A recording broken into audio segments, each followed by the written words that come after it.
Yo! Hello, Sponge. Sorry for the wait there. Just getting some things ready for the stream. Oh, and I still need... Totally destroyed it.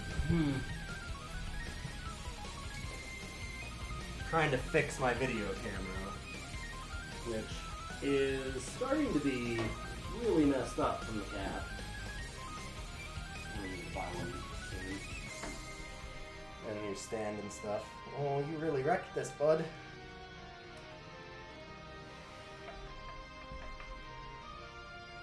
It's weird, knocking it on the floor all the time was bad. Hi.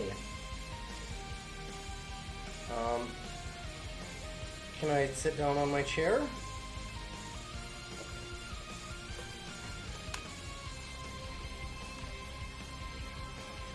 Yes, I know. You can come up. Come on. Come on. It's okay. Yeah.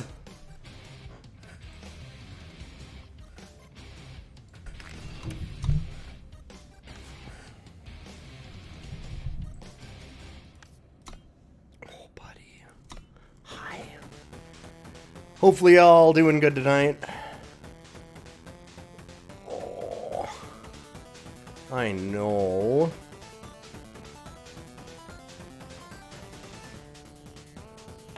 Hey, No Mortal Coil. How you doing? Oh, okay. Well, I have been supplanted. Oh my god. Very good yourself. I'm doing alright. Some always stuff going down in the year of our Lord 2022. Apologies. Like I said, the whole stand is pretty screwed up. Yeah, it's... Oh my god. You destroyed this thing the last few times that you have knocked it off of the desk there, bud. Good job. Man, it is super fucked up. I'm gonna have to buy a new stand and everything. Oh well. Guess I'm going to. I can get it just in time for my new desk, since that also broke. Ah, well. Okay. I can probably get a part for the desk. Oh. Is that good? Oh, do you like that?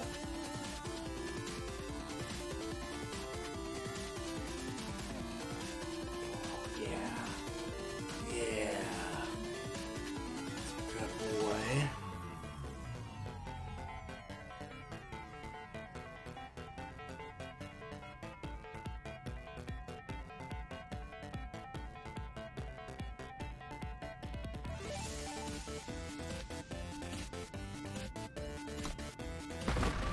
Let's jump on into a draft deck. Elemental Fury. Board wipes are pretty rare and limited. Seems like maybe not a bad idea. Yeah, plus it's shiny. And then immediately Saloon Massacre, huh? I'm mildly tempted to just grab both. I think I do. Try and make the colors work, and if not, then that's fine. Fury or Hold were your choices. Yeah. Bullseye is interesting.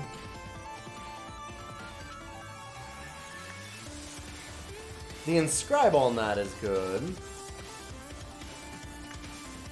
Lethrai Kidnapper is alright.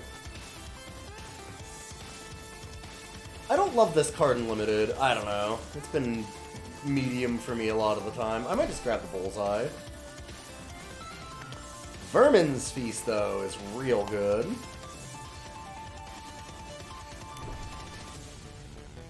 Let's go feastin'. It inscribes. And there's also Arachnoid Terror, I suppose.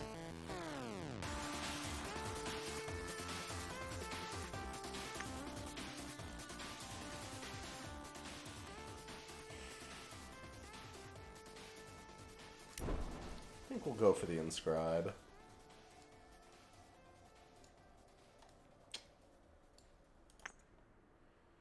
Senzari Firebrand. Lethra Trapper. Raise? All these are just bad options. We'll take the foil because why not?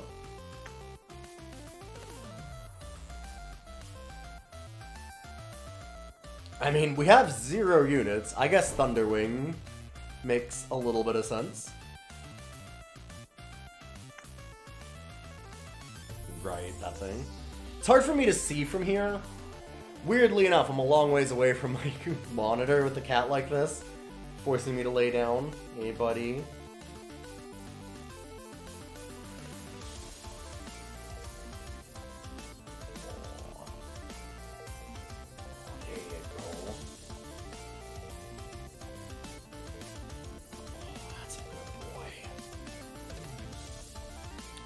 Runebinder seems okay. Hey, Kirksprue! It's been a little while. How have you been? And you bet, we can play a little Cats Roulette! And look at you. What a good winner.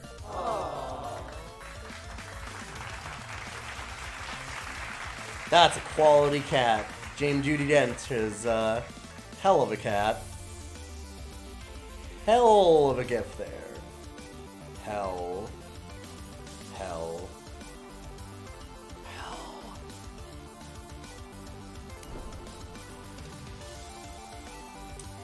Hell. Bog fumes, I suppose? Hey, Sangularity!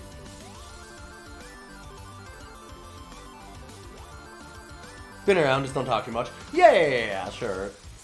Just saying, like, it's nice to see you talking. I mean, and it's nice to see you when you're not talking, but I don't call you out then.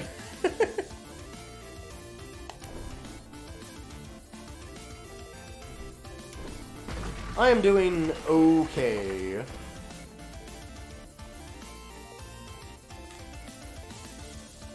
Oh, hey, buddy. There are the regular life stresses that I think everybody is going through right now.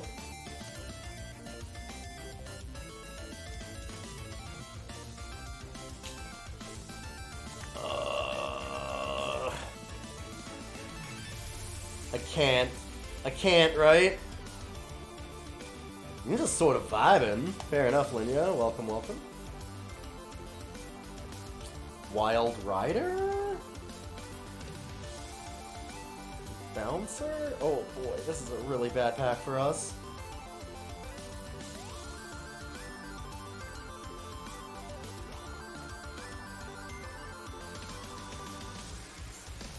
We've learned some upsetting political news that doesn't totally affect you. Yeah. It's good. Here's a controversial opinion, though. It's good to care about what happens to other people. I know that you can't let it overwhelm you either, but yeah. Oh, poor buddy. This does 1 damage, right? Yeah. Let's go ahead with that. No, stay.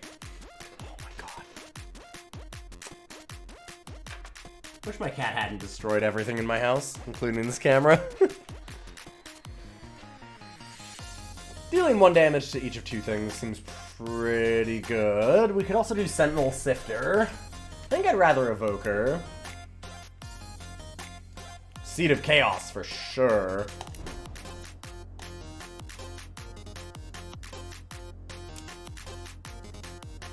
Arachnodon? I need some early units. We are in... Ugh. I mean, I guess that we have 2 different board wipes to try and cover that up, but... I suppose that I've already just signed on to playing all 3 of these colors, huh?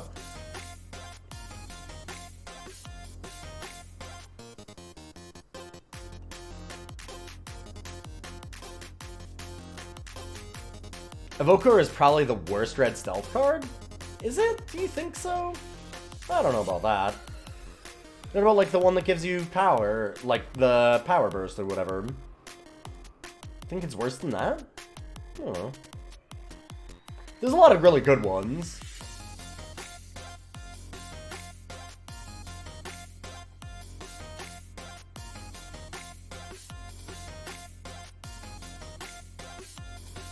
Yo, Magus. The Arachnodon.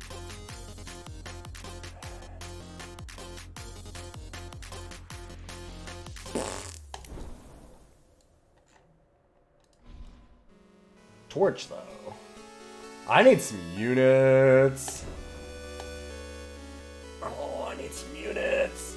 None of these are good units.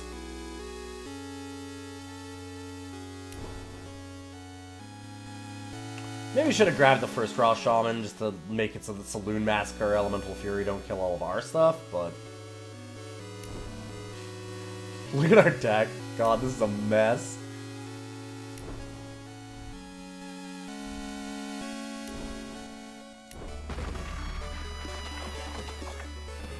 Shockwave Elemental is alright. So is Rebel Sharpshooter. Compared to the Rampage Caster and the double damage guy, it's not great. Sure. There's just a lot of really good red stealth units, I think, though. The Powerest one is a 3-2. Yeah.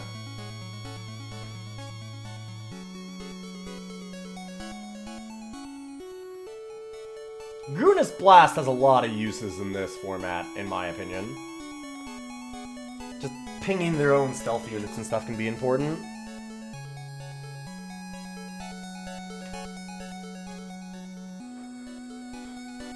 And there's quite a few units that are just like 1 toughness also. Health, toughness, heart. It's done as a heart.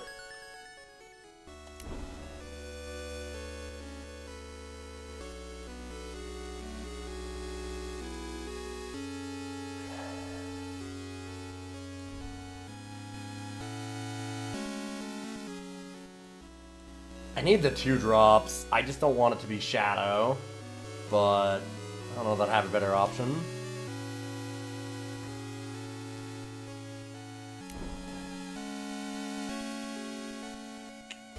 There's Commando. One of the ones we were talking about. Second Rampaging Commando.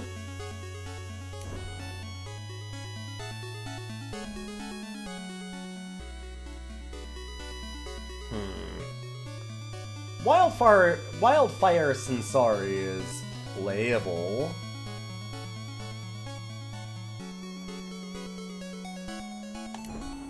Okay. Bannerman, yes. Easy snap. Surprised it's still here. We definitely need to fix our colors.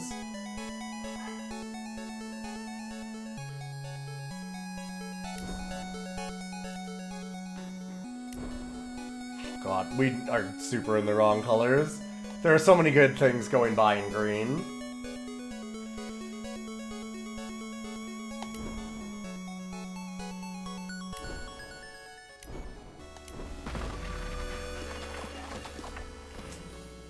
Could be a trash man, though.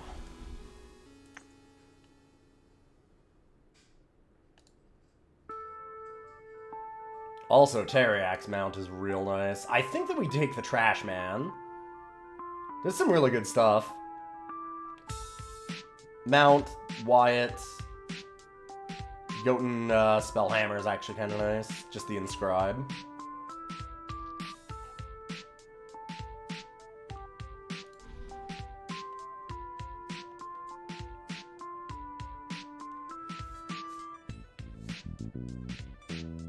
Strong Homestuck vibes to this song. I have never read any of Homestuck. I read like... Sorry, that's not true.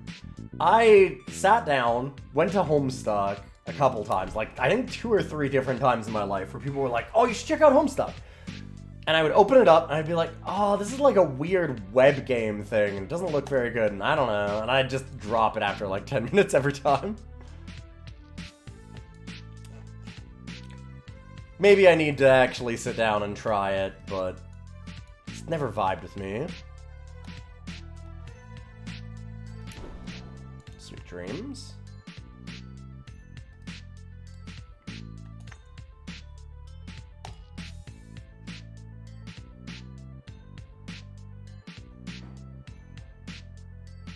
¿Por qué no las dos?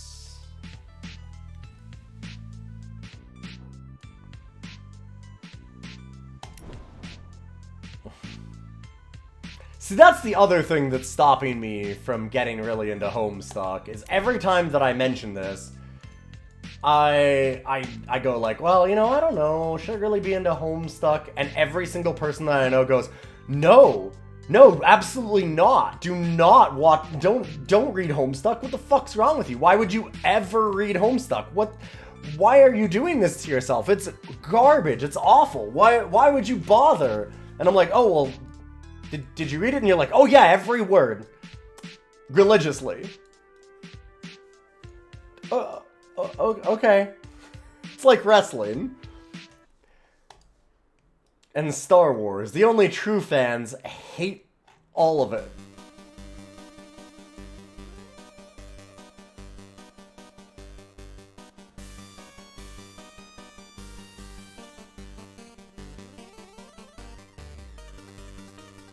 There's too much of it by the time you heard about it. Hey, Schwer. Homestuck is, you had a good deal, you can't say you liked it, but there's nothing even kind of like it. Yeah, no, it's cool in that way, like, it's neat that it did so much in, you know, as like a unique property kind of thing.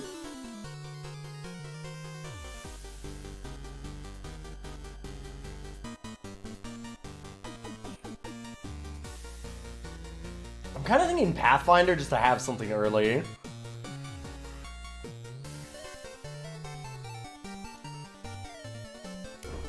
Because I have nothing.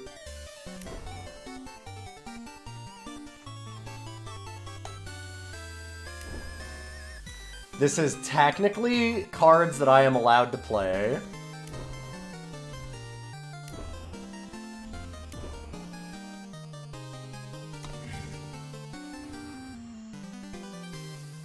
Okay, 1 inscribe, 2, 3, 4.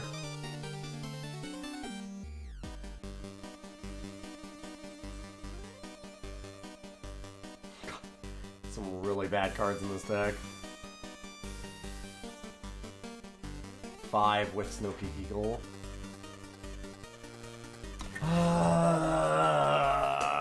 Kind of want to get rid of the Twin Flame Brood.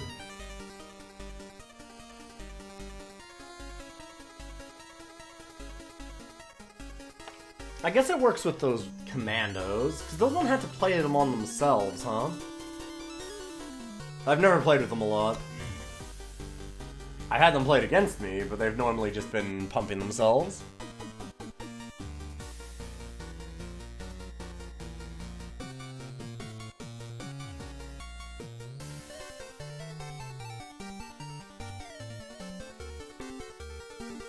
Homestuck revolutionized the world in the way AAA game studios wish they could, but I've been on the other side of that revolution for a long time. Fair.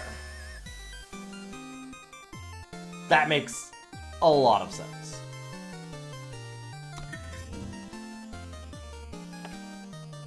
Could do Smith's Hammer?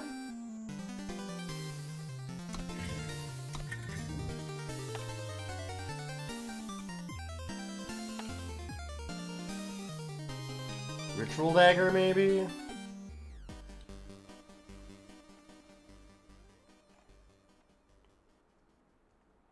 Just trying to think of stuff that might make Twin Flame and honestly some other things more playable.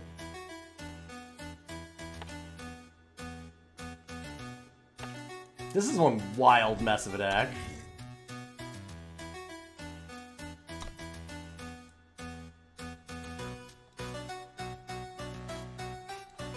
Okay, we don't have anything but Wyatt as far as fire inscribed stuff, so I probably want to keep most of the fire cards.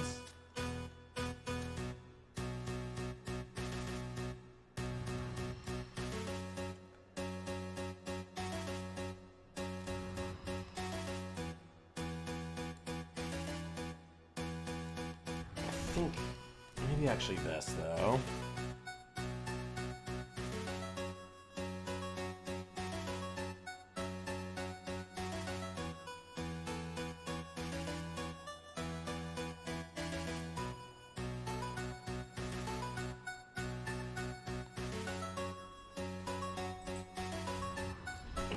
No, I'm gonna go back.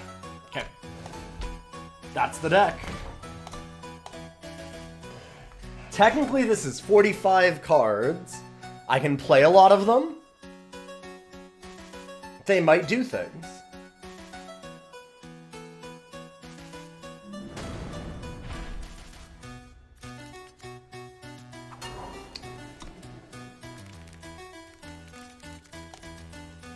Okay, that's better.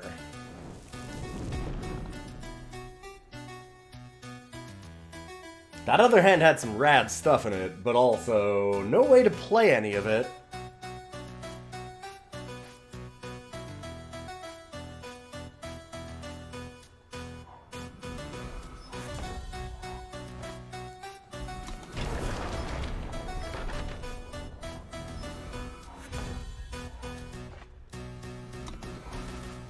Taste the rainbow.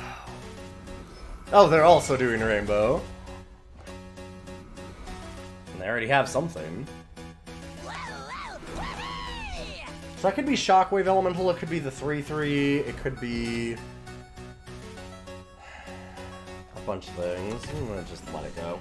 Okay.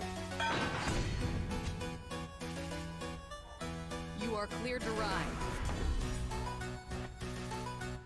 Look at what is written. Yeah, I don't actually care to hit them. Rather get a 5-drop down.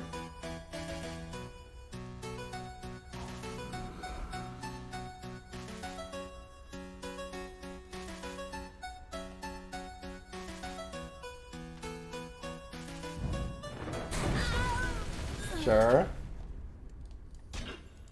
Oh, that is a fast spell. Holy shit. Okay.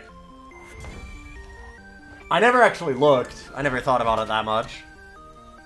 I thought it might have been. I'm sure I've actually looked, but I haven't been thinking about it that much recently.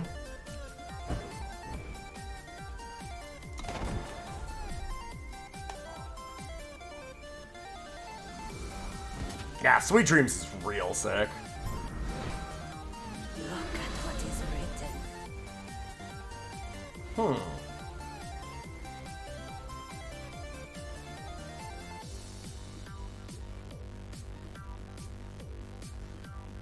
I need another shadow for that to work is the problem.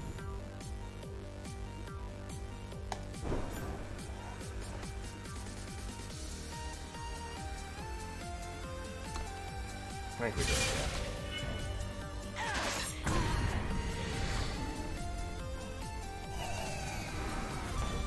yeah. Okay.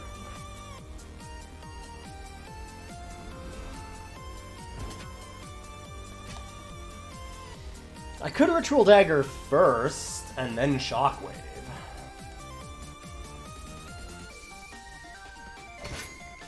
Honestly, that sounds like not a bad idea. Caloric Mix? Fair enough.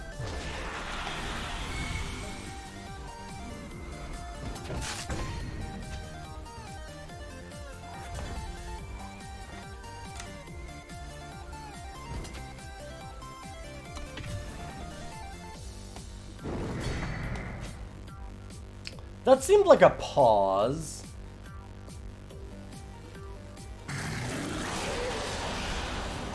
Just gonna kill that. No, maybe not.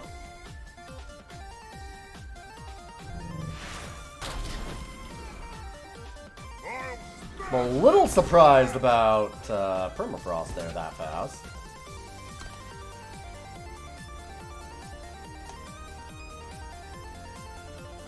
I think we're gonna be okay here. This is looking good. The mighty Arachnodon. Here to save us. Follow my lead. Oh, nice. Caloric Mix is a sick hit here. Oh, damn. Thanks. Freebie. I'll find my way. Nope. Nope.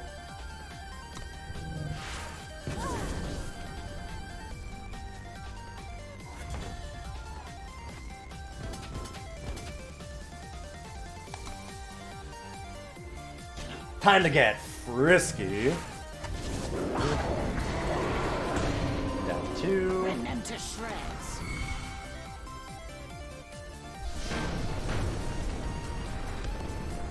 Hey, the garbage did it. I'm the trash man. We made a theme deck. We made it out of trash, and then we got the Herald of Trash. You think you've played this game in 2 years, and at this point you'd just be constantly opening chests. I had to open a lot of chests when I came back. It wasn't that bad, though.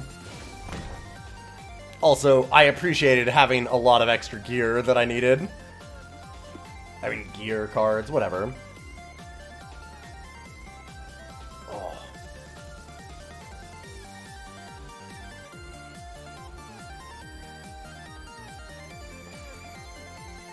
Sorry, I gotta, like...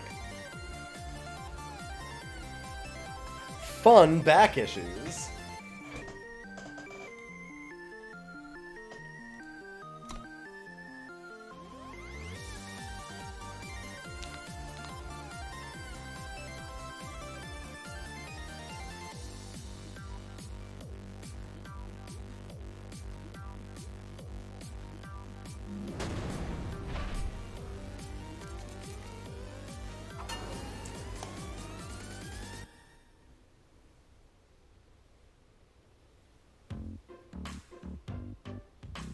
I think I keep this.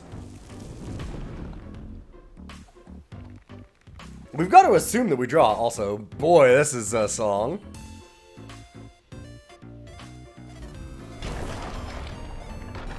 Got that bass.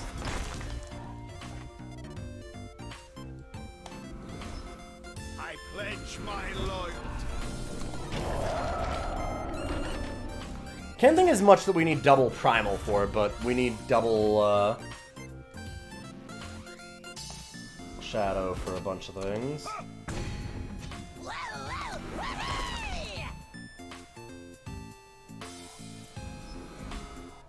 I shall do us proud.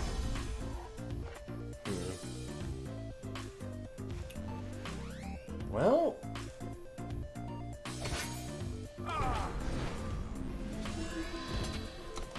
Technically, I think we just have the best option of doing this.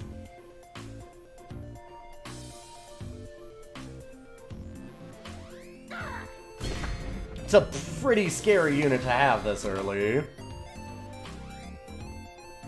Big issue is, does something just kill it?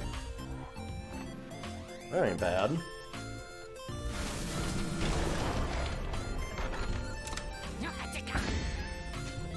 Currently, no. Where is that blasted thing?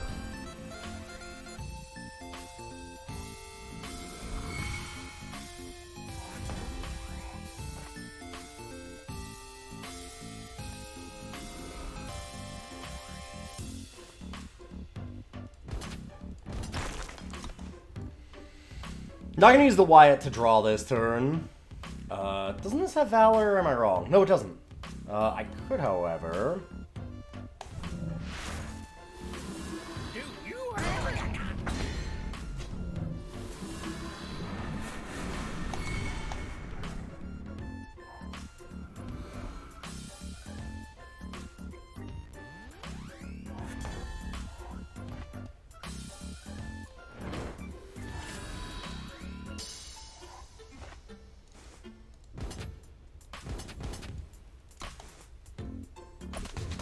Care for a wager? Ooh, Kuno is scary. Do you have it? Okay.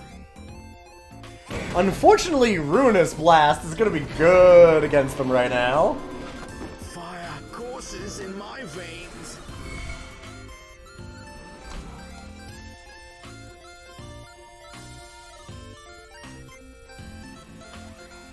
It's my honor. Damn, Hojin's pretty good. Get themselves an 8-8. Anyway. It's too bad that I had the worst stealth red unit.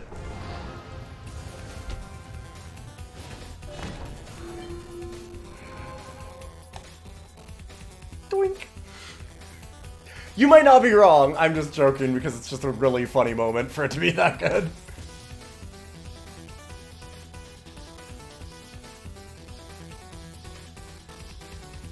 This deck doesn't even deserve to have 2 wins.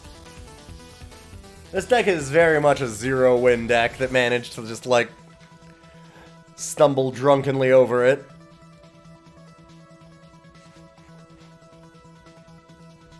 I'm gonna look up something real quick.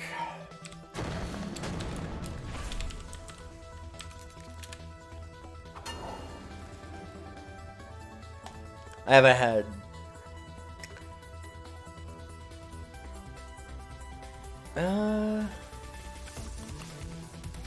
Sure. I had a thirst for a drink, and I'm like, wait, what exactly are the proportions of this? I can't remember.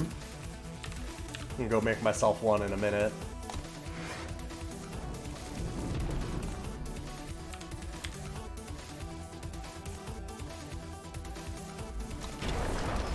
It's a good hand. This Wild Rider has really been going off for us.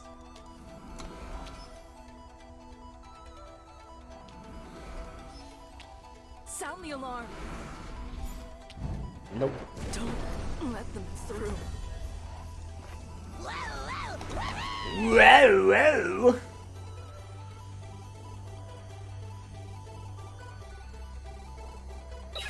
Danger Bot. That's not one you see a lot of. I'm guessing it's gotta chump, right?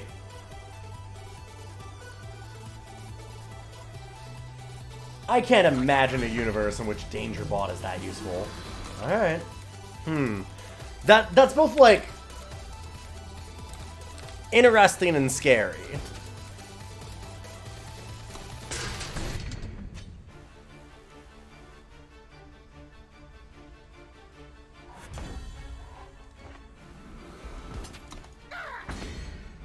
Stuck on power real bad.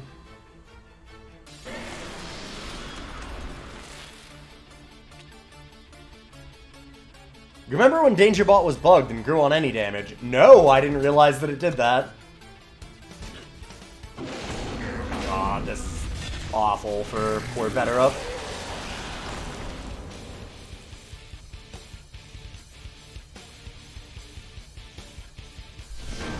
It's my turn to get blessed by the RNG gods. Sorry.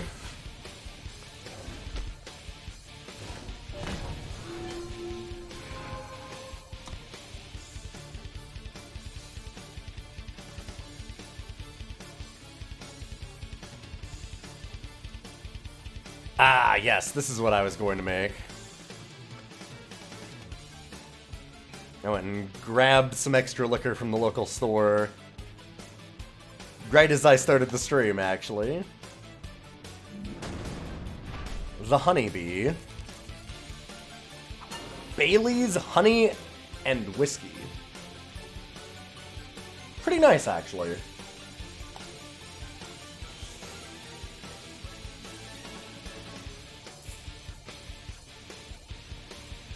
Yeah, I think we gotta redraw that one. Bannerman will do it.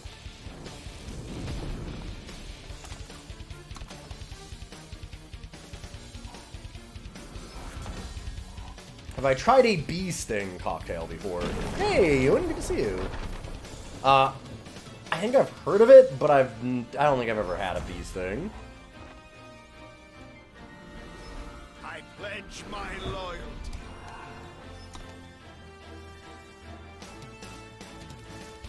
Taste the rainbow. Alright. You want a honey drink, you normally go for mead, just you though. That is super fair.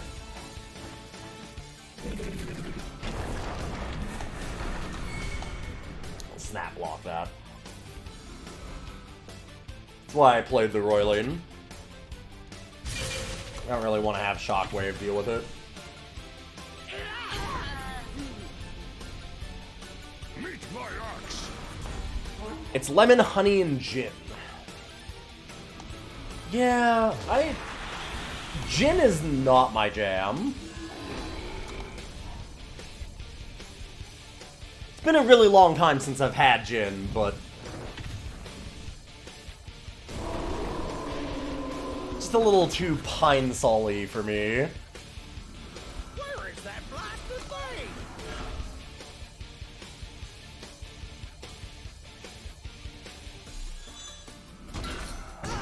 Damn. Would have gotten them a second ago. Or, like, a turn later, I mean. Second afterwards, rather. I don't. That's a scary card. Look at what is written.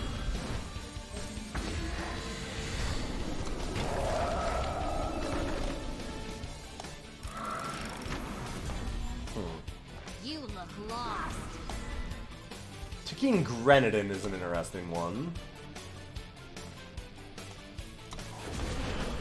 Where is that blasted thing?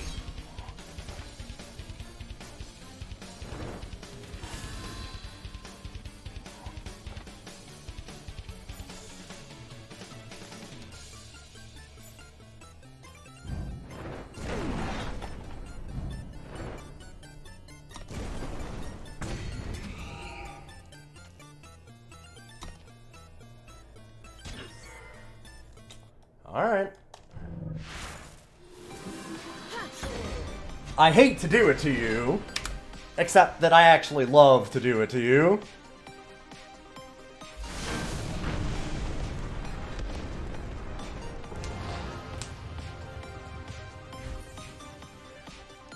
Oh God, how are we kicking this much ass all of a sudden? What is happening? We drafted like 3 really good decks last week and went like 1-3 at best or something, maybe 2-3.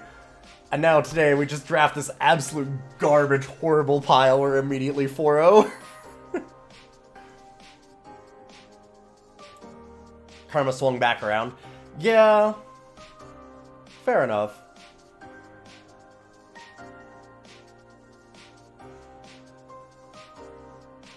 I probably shouldn't have gone down to the local, like, elementary school last weekend and stolen all those Pokemon cards from those children.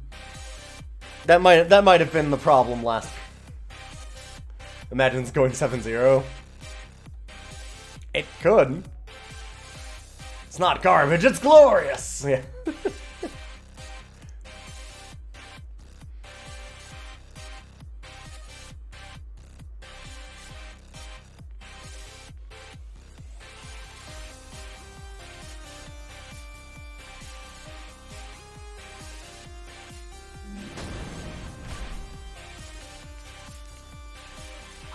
As far as, like, mental health stuff, because people were kind of bringing up that we're hearing distressing news earlier, I've decided to take, like, not a break from social media, but I'm, like, trying to make sure that when I pick up my phone, I'm like, okay, don't open Twitter, don't open Reddit, don't open any of that stuff. Pick up something to read first. And I've been going through Vinland Saga, which is really, really good, actually. And I also have been getting back into reading dinosaur comics, and God, that thing is so good. Oh, I saw a really interesting thing, actually. This isn't exactly dinosaur comics related, but I'm trying to think of, like, things that I've been doing.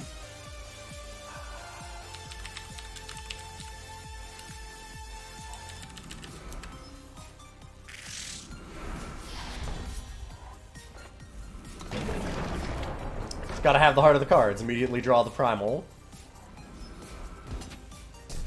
Okay, I have the thing. This is incredible to me. Drop and run. Danger, radiation, drop and run. 3,540 Curies of Cobalt 60. If that doesn't mean anything to you, that's just a tiny little tube. Just a little tube like that that's holding it. That is, as people said, like, when it says drop and run, that's on the Scary Signs Reddit. It means it. Extremely. I kind of want to start with Wild Rider. Where it just gets nuked immediately. Yeah, damn. Usually you can do that, but social media is kind of your job. I mean, same with me. That's why I'm not hard cutting it out. But anyway, sorry. Oh, you gotta be kidding me! Come on! I could have gotten both. Shit. Oh, that's brutal. The danger radiation drop and run, though, that's a little, like, tube like this. To put it in context of 3,540 Curies of Cobalt 60, if when that was active, you were within 1 meter of it for 5 minutes, you were almost certainly dead.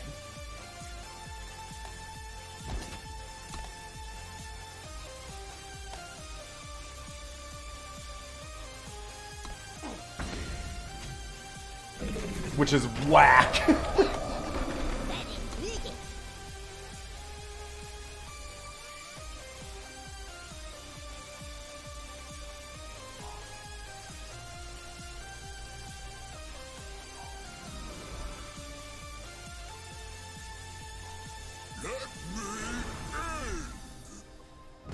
That was a hell of a card. Okay. Go ahead and play your warning shot. It's fine.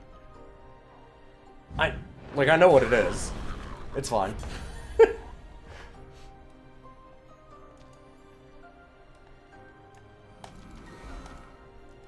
Look at what is written.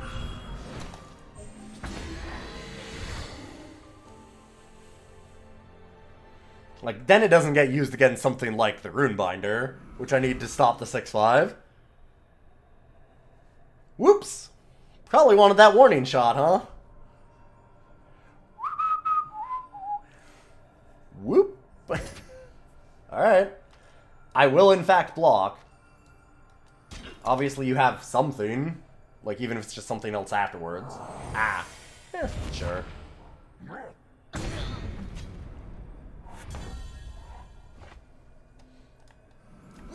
Rend them to shreds.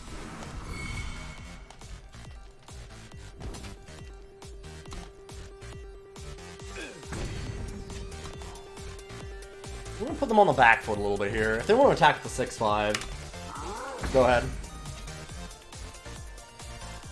Rest here, child. Sanctuary Priest, what is going on? Huh.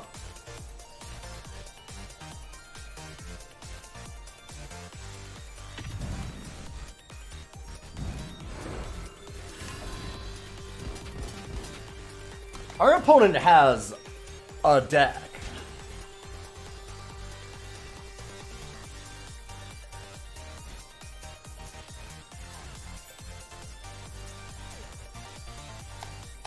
No idea why they didn't block the 1-2 on our 1-4, but I'll take it.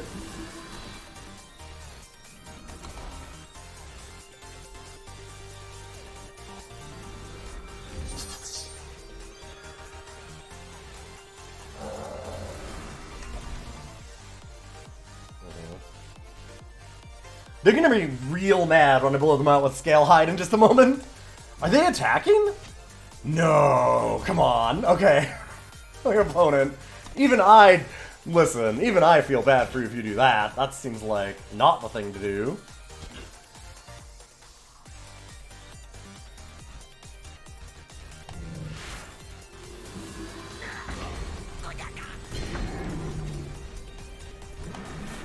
Let's play that as a 3.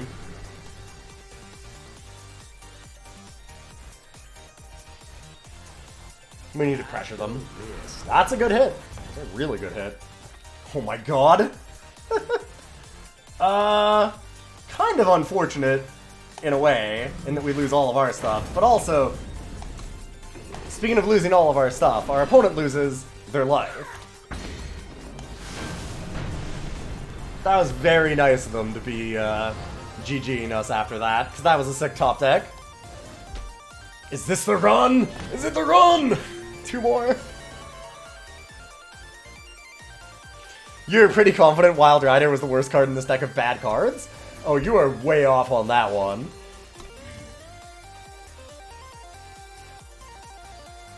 If you want to talk about, like, worse cards than Wild Rider...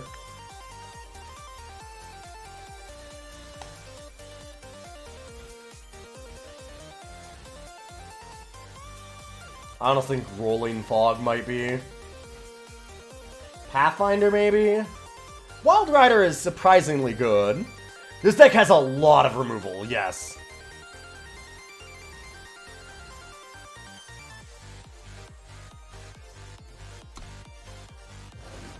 This is certainly a deck. I mean, hey, it's obviously good. We've already made back our investment. Yeah, Wild Rider doesn't go off that reliably, but it has bullet-stopping cheeks. And when it goes off, it can just win you a game. It's a 3-drop that's common. Like, something that just stops most problems, while also at the same time being able to just, like, turn a game around if it manages to get in for a while.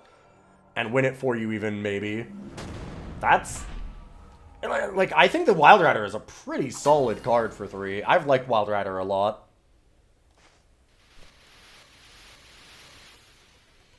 Oh, yeah, Ambush Gorgon's fucking trash. Yeah, that thing's real bad. It's no Awakens, dude. No. Like, I'm not saying that it's good, but Wild Rider has always overperformed for me.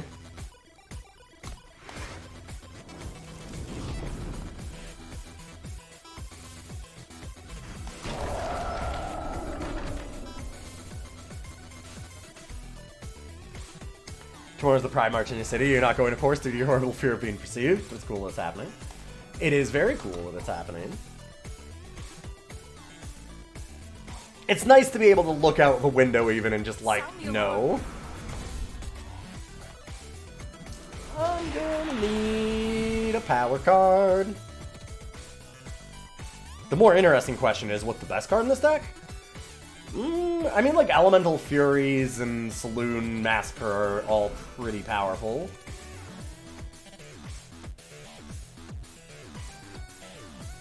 If really there for specific moments.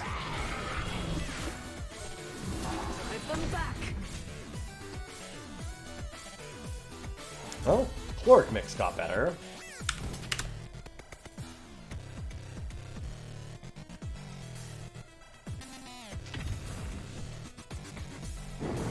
Unfortunately, no power cards. You could be convinced that it's Wyatt is the best card. Wyatt is a very solid one, yeah. Inscribe is so powerful.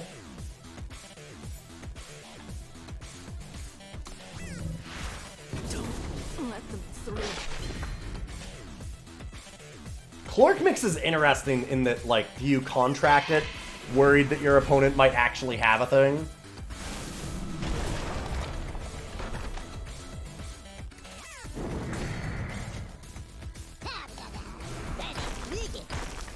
Yeah, sneaky.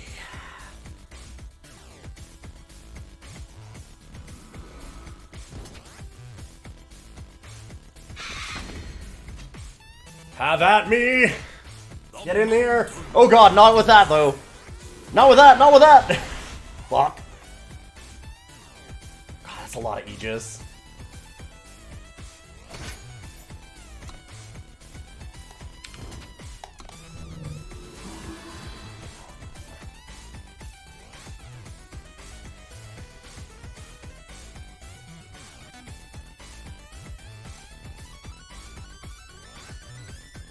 Hoping to trade off with something Aegis if I can, because they can actually block the 4-2.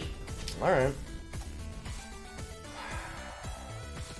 Where is that blasted thing? It's there to be inscribed. It's there to be inscribed.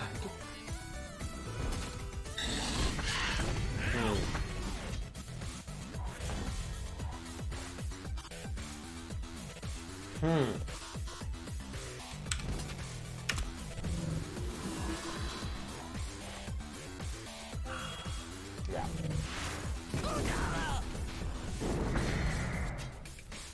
So...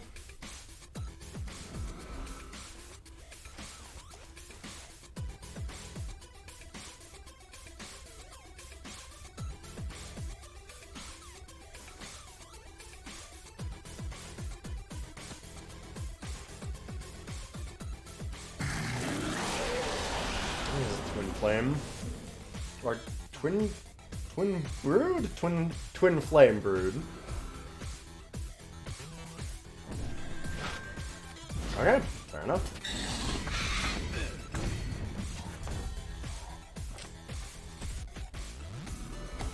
Ah, this is a close game.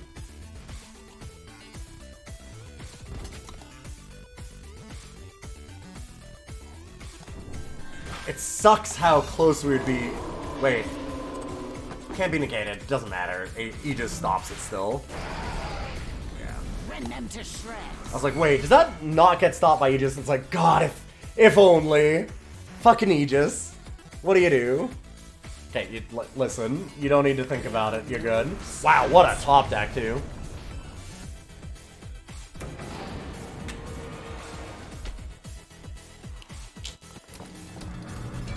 Well, not a 7-0.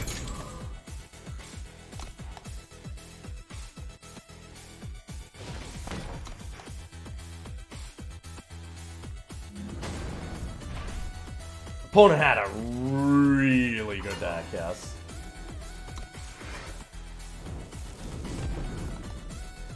Oh no, I'm still making mad. Yeah, I can't possibly be mad even if I lose the next 2 games. I mean, okay, I can be mad, but I shouldn't be.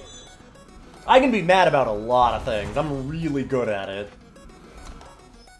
I've been told that I am an A-tier be mad at her. You look lost.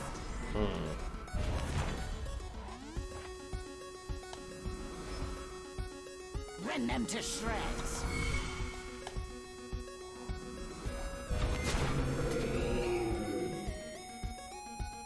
Hello.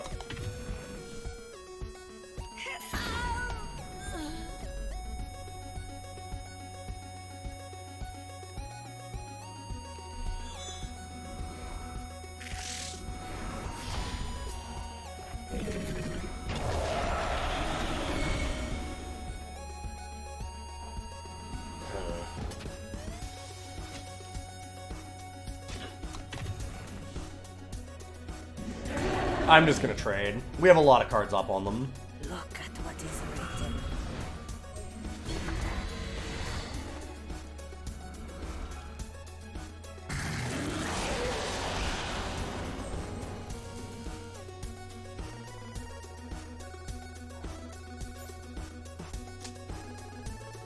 Damn, that's a really, really good top deck.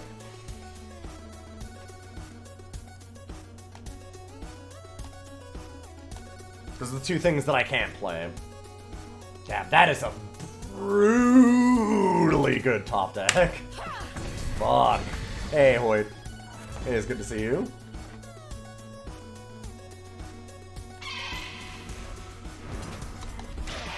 Man, that fucking blows.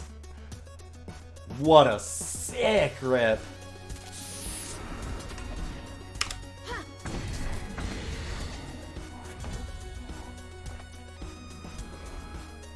You look lost. Fast spell.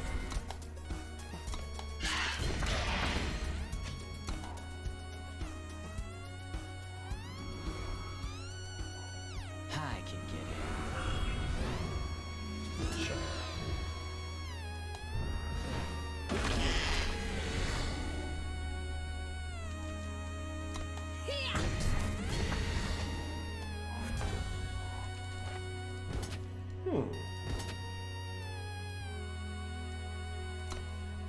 Interesting.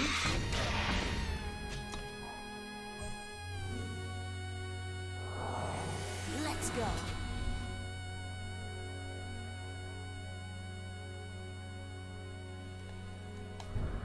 I might just kill that now. It's been a pain.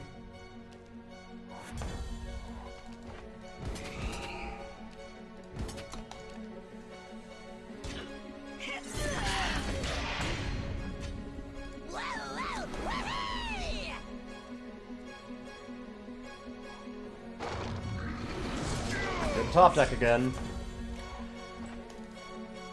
We've both been in top deck mode, and theirs has been, I don't know, mildly better than mine. And ooh. Well, didn't mean to do that. by their top decks have been mildly better than mine. I mean, they had no cards in hand and I had 5, and we immediately and instantly lost to Ripped Eavesdrop, rip, rip, rip, rip, rip, rip, rip, rip, rip, rip, rip, rip, rip. And what do you do about that? Sometimes nothing. Sometimes your opponent gets the most absurd gas all in a row.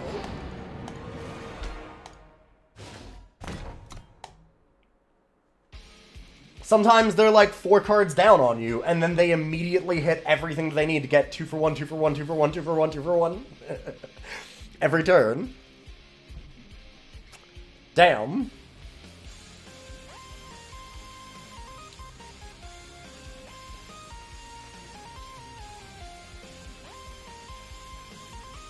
I mean, again, we've done real well with this garbage. That was sick, though. Damn. I really thought we were in great position, then all of a sudden they just kept hitting and hitting and hitting and hitting and hitting. I mean, it wouldn't have even been soft to big dumb idiots if it wasn't for the fact that they had, before that anyways, they just immediately got the, Eavesdrop off the top and got us. We had so many answers to things. Like, we had a lot of good cards to race them with, but that's a good... that is a really, really good card to start off with, top decking. The Eavesdrop was exceptionally brutal. Eavesdrop normally is. Eavesdrop is a really good card. There's a reason to run it.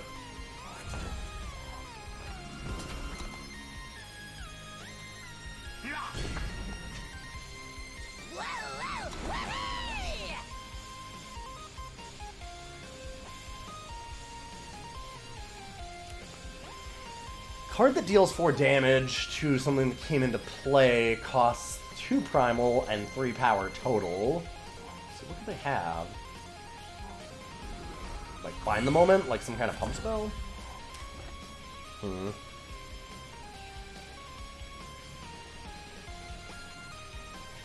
don't think there's anything that can have 4 attack here. We'll go in, we've got the bullseye.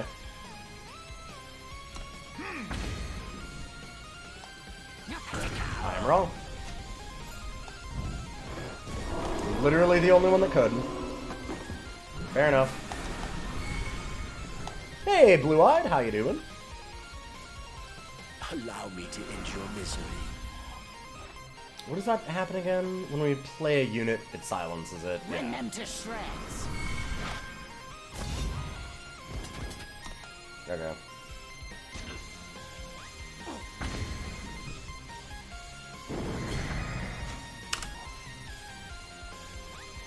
I don't think there's any way that we can win this game.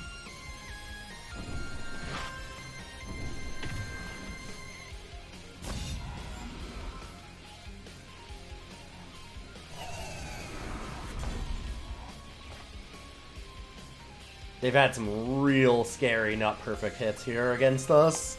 I don't think there's much we can do about it.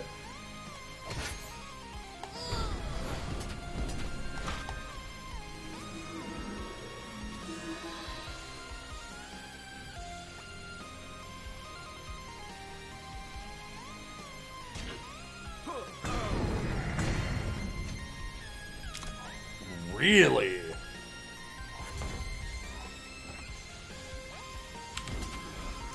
Caloric Mix doesn't kill it, Disarm does? There we go.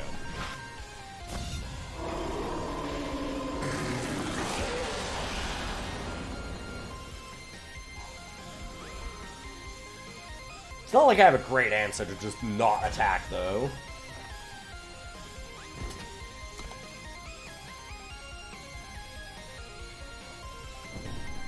Fair enough. A light in the dark.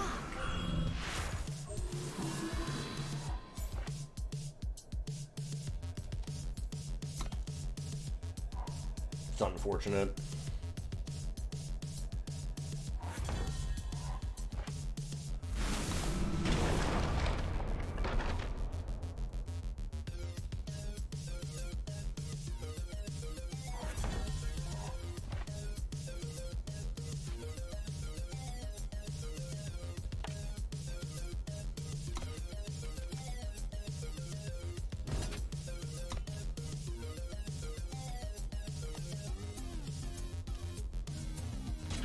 See if they want to do something.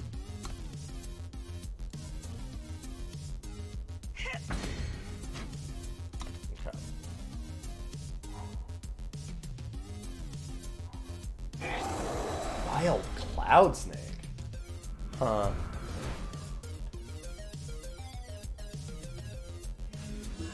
Certainly an option.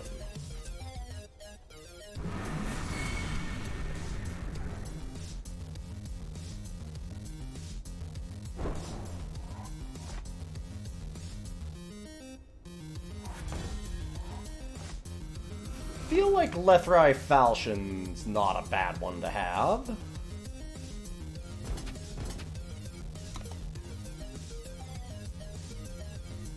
I'm very firmly expecting like another disarm or something. Yep. Okay. Oops, that doesn't do anything. This is why we waited though, because they've had tricks for a while.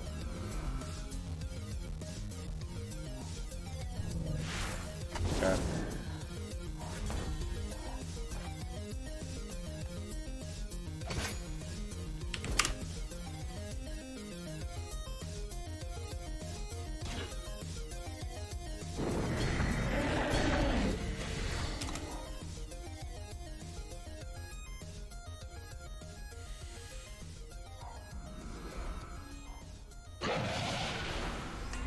This might be explosive. I guess that's their whole deck plan. It sure seems like that's most of their deck plan. Still until they hit that. As it turns out.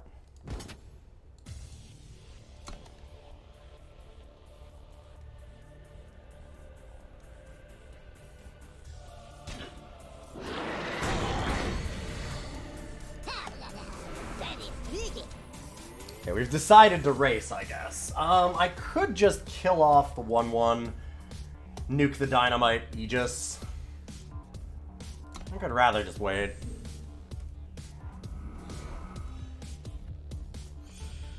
Sick. Wow. Wow, I shouldn't have let them do that. Huh. Alright, fair enough.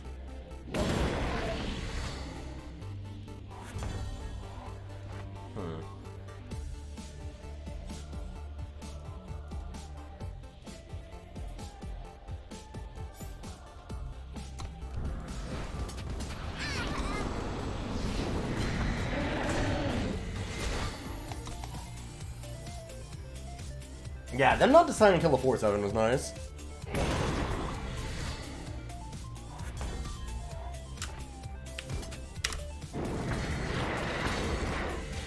Scorch the earth.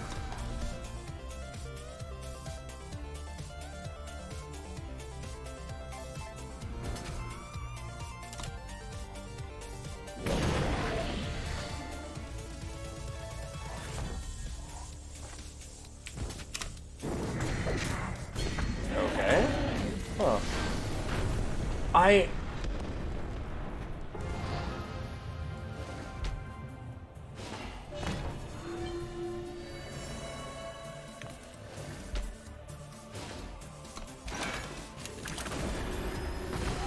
It's not just me, right? That was a weird end to that. Decisions were made by both sides. I made the decision to win. My opponent made the decision to lose. Okay. I'm just...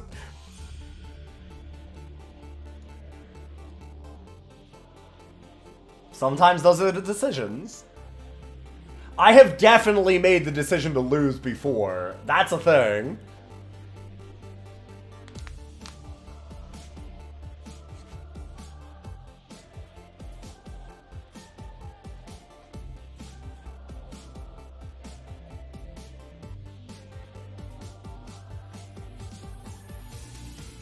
I admire my opponent's firm anti-commerce stance.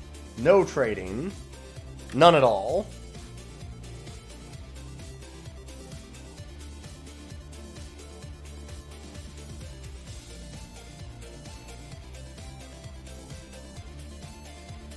Oh, anyway, sorry. So earlier in the stream, I was talking about the, like, danger radiation drop and run tube. Because, honestly, if you've even picked it up to read it, you might just already be dead from radiation poisoning with how much is in that. The reason why I was thinking that is... Oh, let me see if I can find it.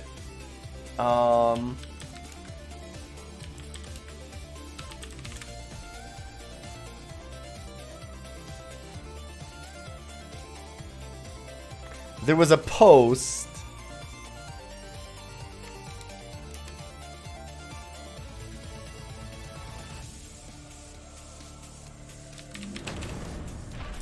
Sparkles, that's what it was.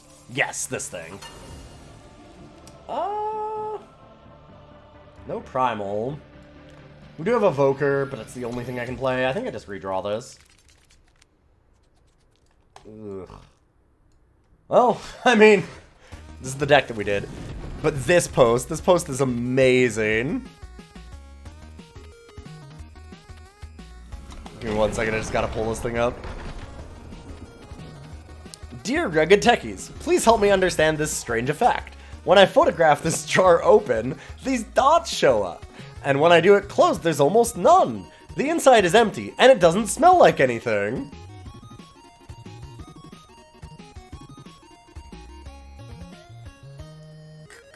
Cool sparkle photos.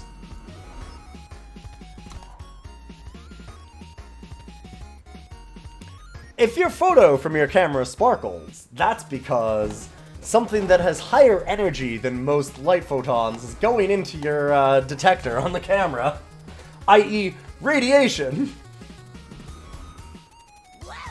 Like, and a lot of it.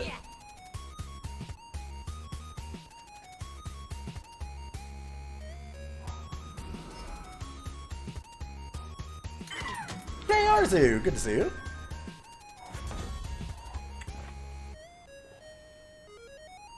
Rend them to shreds. I might be able to rampage over the Wild Rider next turn. See if we can't get that snowball going. I took him with the pick of some guy took him a metal can. Yeah, I just showed it, this thing.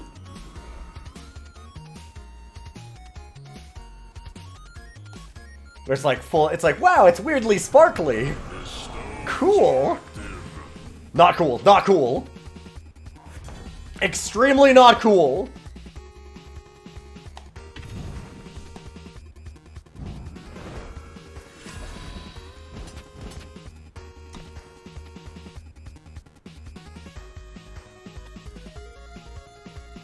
Do you double block Wild Rider?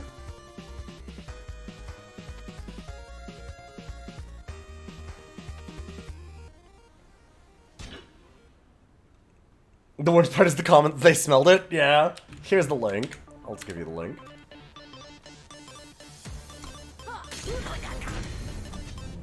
Kinda just fine with that happening.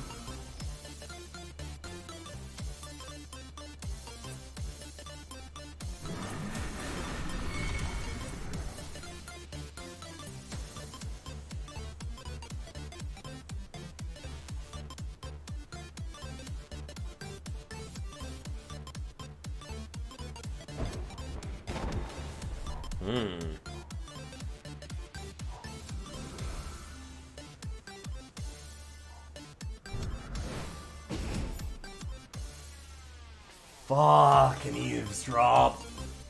God, Eavesdrop is so good. Eavesdrop is such a sick card.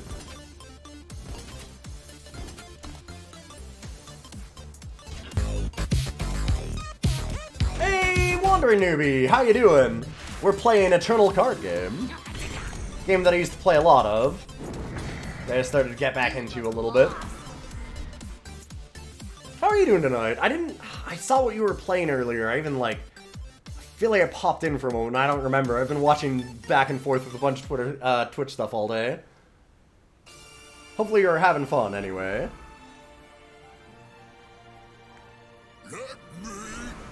Yeah, that's a problem.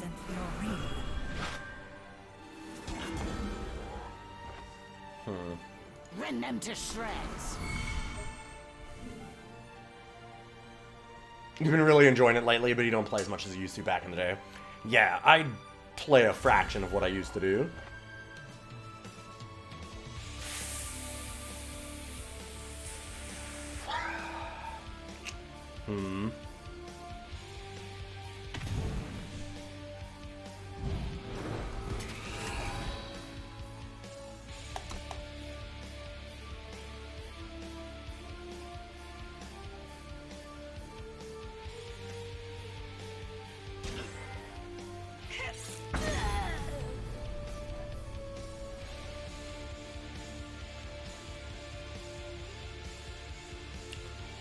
Okay. That's a good trade for me, but it also makes me very nervous. Because its Tens is a very good player.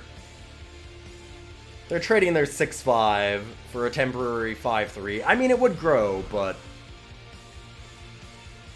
I'm worried about an actual board wipe here.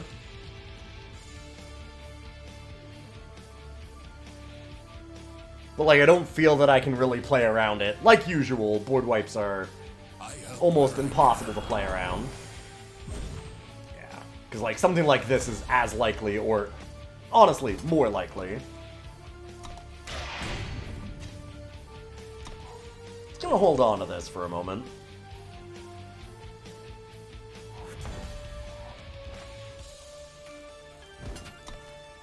Really, the rank 1 player is good?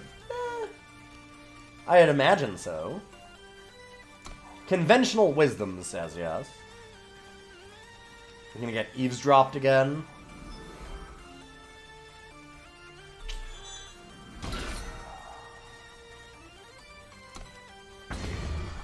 Ouch. That is extremely bad for me, as an aside.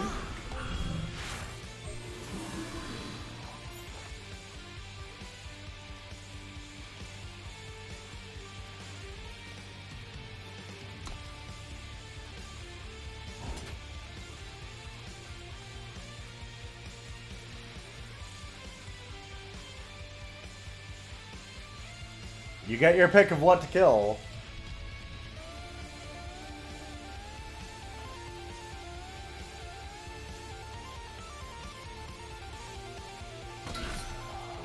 I gotta imagine that's the thing. It is the biggest thing that we have.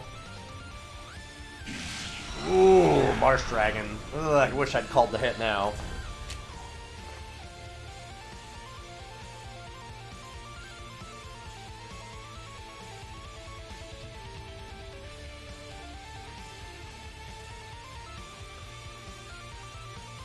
Okay, I feel like I'm dead anyways. And I have one good shot to get out of this. Let's see if the blocks come through the way I want them to.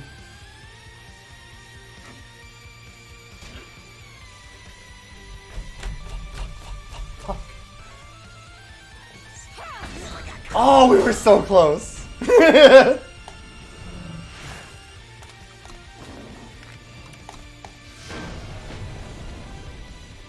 Damn. It's a good try.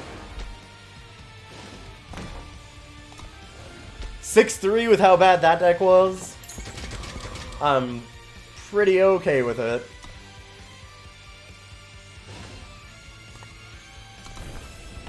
It's funny if we had Saloon Massacre, that'd been nice. Alright. Wow, losing to the best player. Okay, I do want to say, though, its Tens is a very, very good player. Anybody that ever says that just because you're rank 1 at that particular moment that you're the best player doesn't... I know that you're joking, but also... Just because you are currently rank 1 doesn't necessarily mean you're the best player. Especially now that it is 3 days into the month and the season. Its Tens is a very good player. Don't get me wrong. Probably better than I am.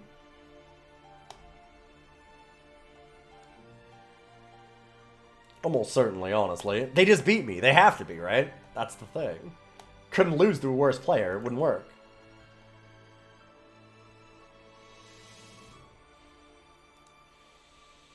The uncountable is fun. Also seems pretty bad most of the time.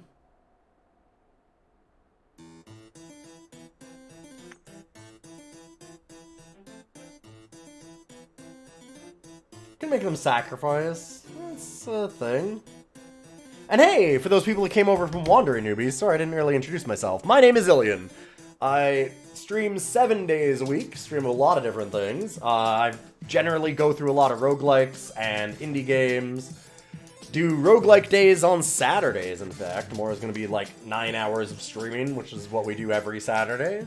Sunday I've been going through Deus Ex. Wednesday's been Yakuza 0. And I kinda accidentally got pulled back into Mountain Blade. So we've been doing that every once in a while. And this is an old card game that I used to play, because that's kind of where I started. 1-3 Deadly is fine on its own, sure.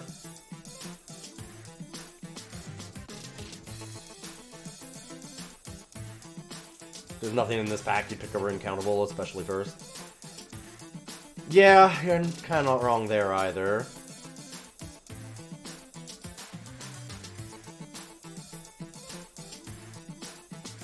Yeah, Roman is not exactly very good. Wrong Turn is medium at best.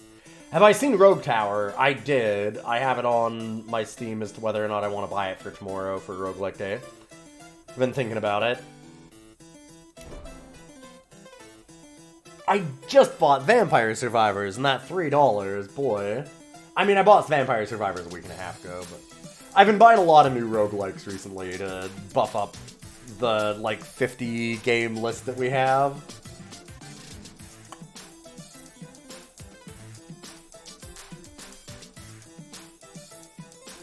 Oh, also, Blue Eyed, sorry, congratulations on your game, getting more finished. I've been thinking about... I'll have to talk to you a little bit, or at least, like, mention it to you at some point fairly soon. There's a few different, like, indie dev people in our community, and I've been thinking about just doing a day of, like, grabbing a bunch of the games that people have worked on and playing them. I already have yours, one of yours.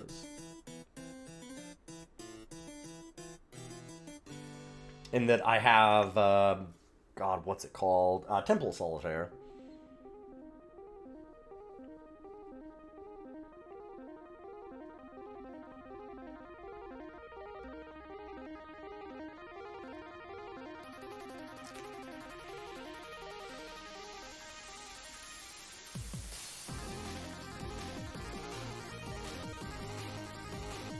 God, this song is so good. This is that Chipsel, isn't it? It has to be. Yeah, of course. She's such bangers.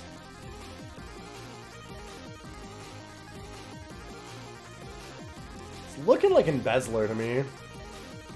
I mean, if I want to stay uncountable. Really? Maybe I should just be gabbing Calderon, Captain. And by maybe, I mean, why am I not grabbing Calderon, Captain?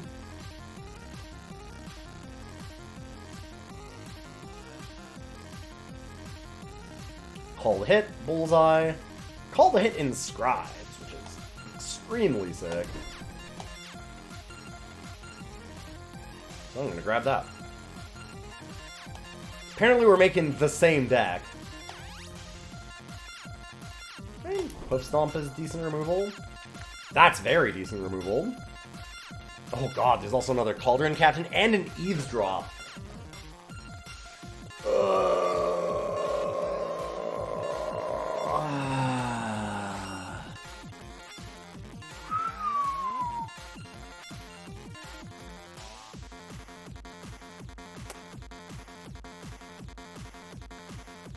Bow, Captain, and Eavesdrop are all high tier picks for this.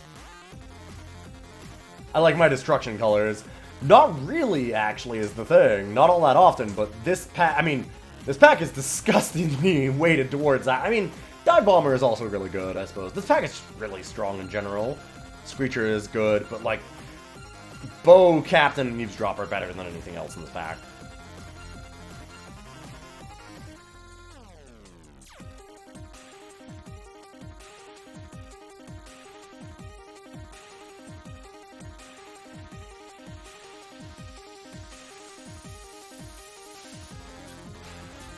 Captain is really good twice. Eavesdrop for all its power doesn't affect the board. You're wrong. That's why Eavesdrop is so powerful. Because Eavesdrop does affect the board. Or at least it can. It has Inscribe. Like, you might be, you're like, well, okay, fine, it has Inscribe. But, like, that is one of the reasons why it's so strong. That's why it's so good. It's because, yeah, it can actually just be used to fix your colors and stuff if you really need to. And, hey, a lot of the times you really need to. Also, just basically being able to run more cards in your deck that aren't power cards, because you have these, means that you get free cards in your deck, which is real choice.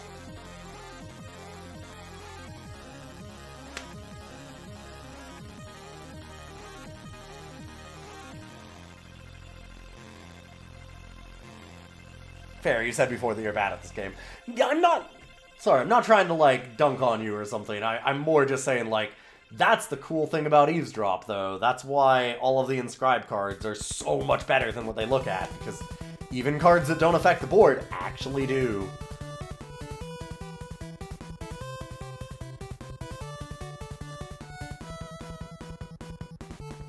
I'm actually kind of mad now that people have figured it out, because when this set first dropped, I was just, like, ending up with decks with 10 Inscribe every time. Like, my first week of this draft, first couple weeks, I don't think we had a deck that had less than 7 Inscribes.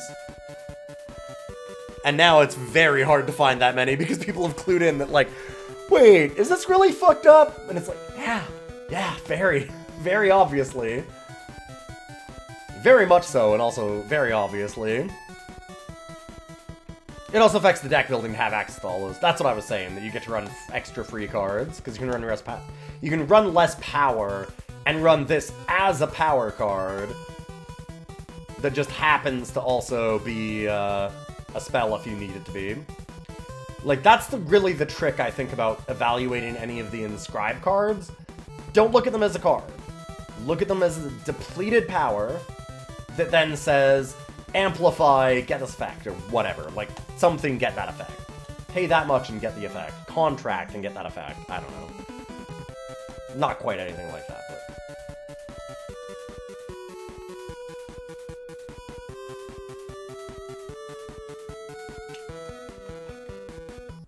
I think Bo is out. I think it's Captain Eavesdrop. As much as I like Bo, I think Bo's really strong. We don't have any of the, like, pieces that make Bo good yet.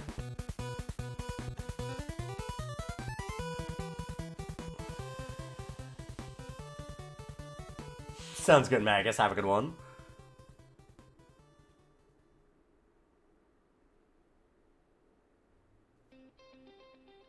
It's a conditional transmute, yep.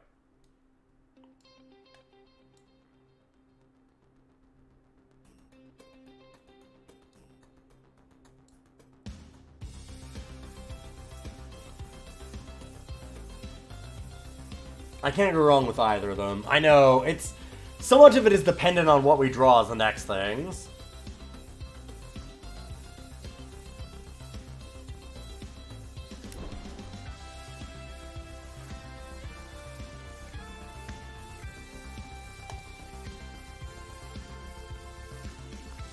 I might grab Ice Over for the Inscribe to get Incountable online rather than take Godin's Mark, because that card's not particularly useful. And another late Stonebreaker Bow. Another late Hoof Stomp. Bathing Light's going a little late. I shouldn't have grabbed that. I should have grabbed the card in our colors. That actually feels like a little bit of muscle memory left over from Magic. Trying to hate cards out of somebody else picking them. Does say kill a unit.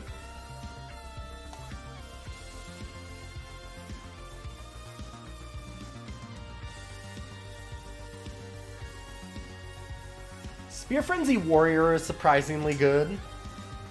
Mercenary Vanguard could be okay.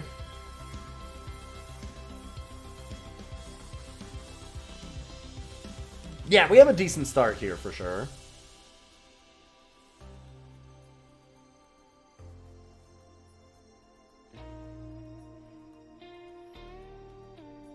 Why does Raise need to be double red?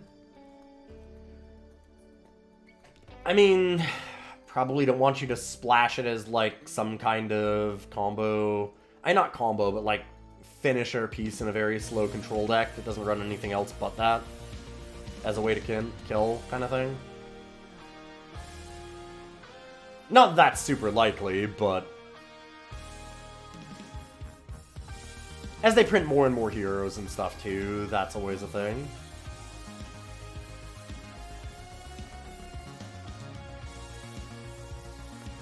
Wonder about Spear Frenzy. The card's done better than I thought. It's just really big. The Reckless is obviously bad, but... hey, Zephyr!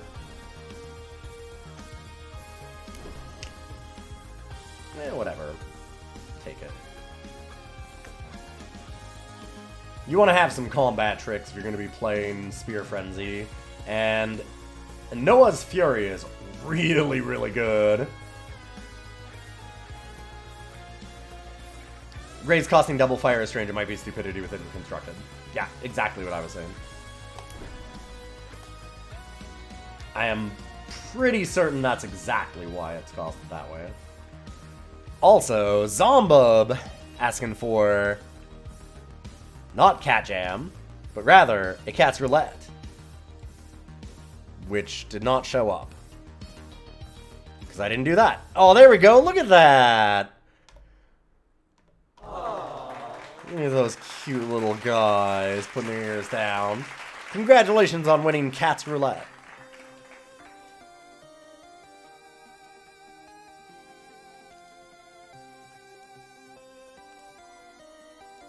It's, wow, some real cats.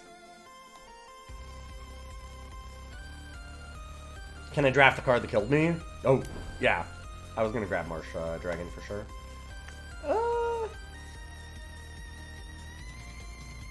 Shara is fine. Gnashing Displacer is real good, but also that's another 5-drop, and we have 2 5s already. A lot of Hoof Stomps. Probably going down to 1. Desperado, Spear Frenzy.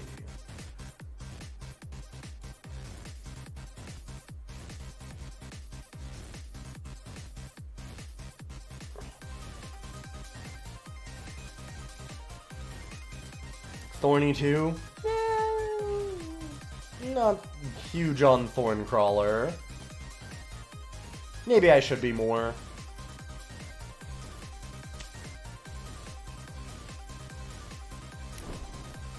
It's just gonna be Desperado. I need some early game. As much as I maybe should have grabbed, maybe I should have grabbed the 4-cost flyer. The Serpent Trainer.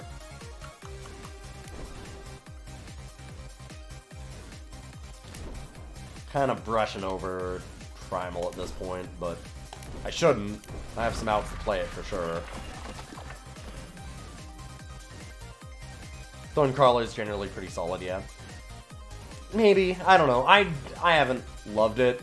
I'm not saying that you're wrong. I just doesn't feel like my thing.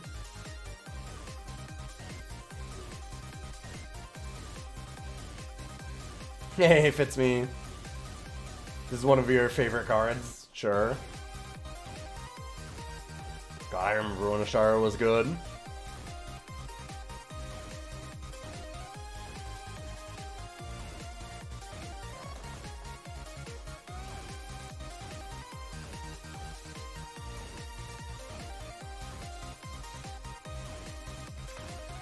One other thing like Mercenary Vanguard, especially for Desperado.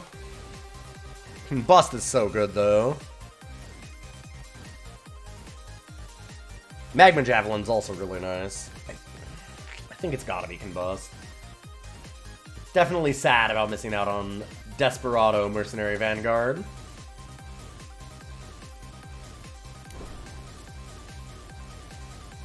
Seed of Fury, another Combust. I feel like the fixing might be important.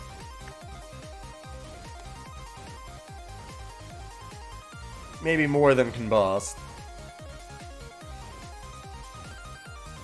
Gonna pass this Harsh Rule on over. Why would I play that? If I'm gonna play another one, I'd probably play another Hip Stomp. Put them all in. They're all decent cards. I'll just have to figure out which one I'm cutting.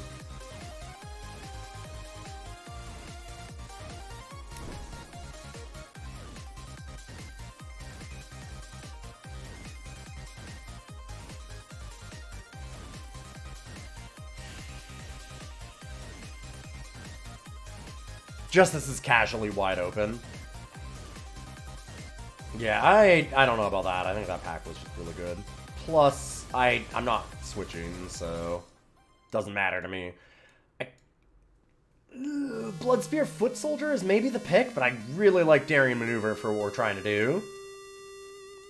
Like with Desperado, Switchblade Deadeye, Spear Frenzy Warrior, all of those are fantastic with Daring Maneuver. Raging Jackal, Bloodspear Foot Soldier kind of stuff would be neat. Cyber Hyena actually isn't bad considering how many things we have that sacrifice. Ashara, or like just discarding to uncountable. Marsh Dragon, Combust. Take the Daring. And this bag. Sure. Another Desperado though. Again, I don't love it, but I'll take it. Really sad that I don't have the 2/3 Mercenary now, that when you attack with 2 units, they ping. Because Desperado with that thing is so sick. Yeah, Ashara is good with Maneuver too. I mean, a lot of things are good with Daring Maneuver. Daring Maneuver is kind of a good card.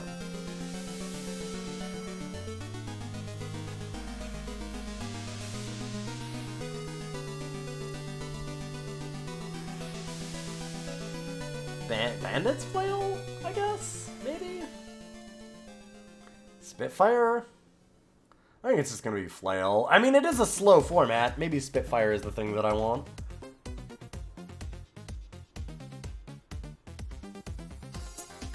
Feels like a hard thing to justify. Take Flail.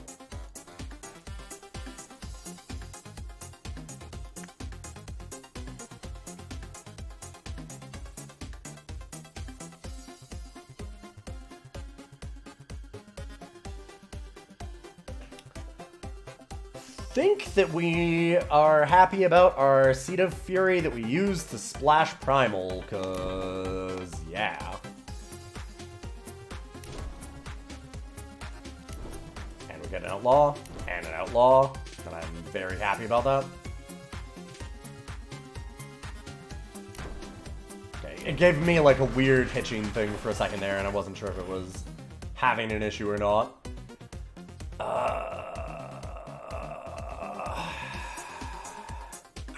I think it's gotta be the Feln Tome. Sneagle would be nice, but we're not that hard into Primal.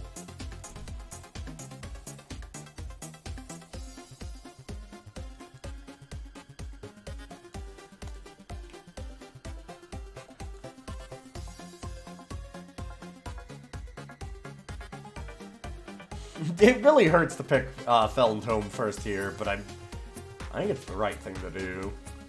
Our actual Stone Scar cards are pretty bad.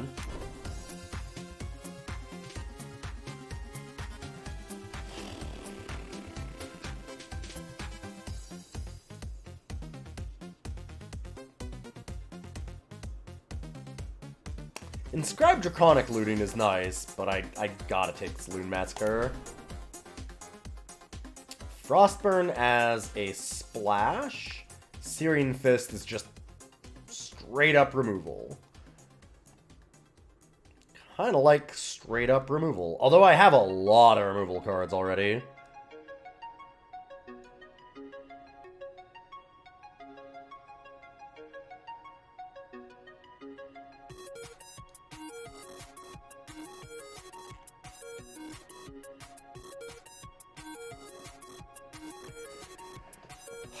Is it Frostburn? I don't have a lot of units, actually.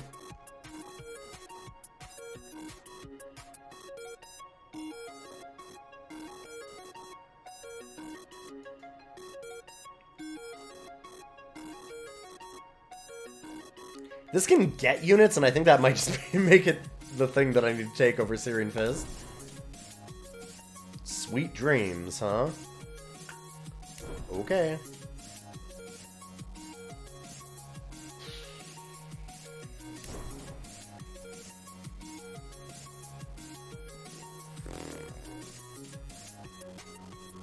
I mean, I can't really take Midnight Hunter.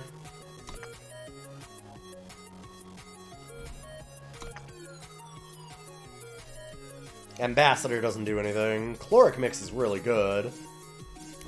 Alright.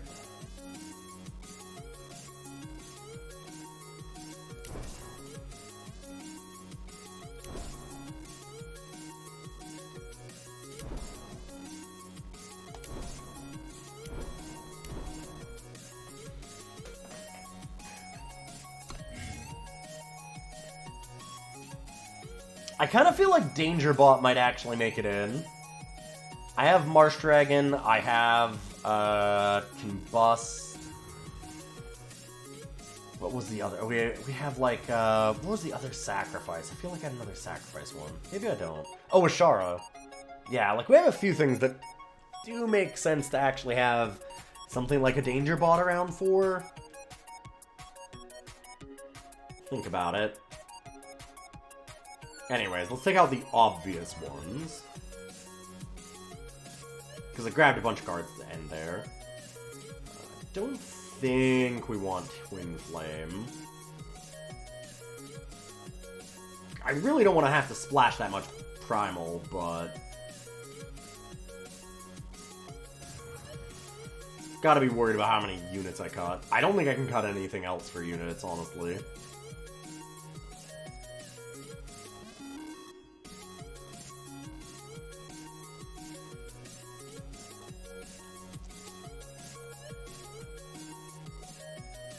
Beyond Fear I was gonna get rid of.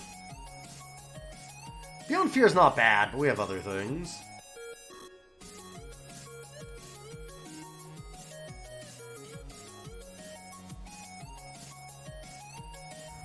I think Flail goes. We have so many other better removal spells.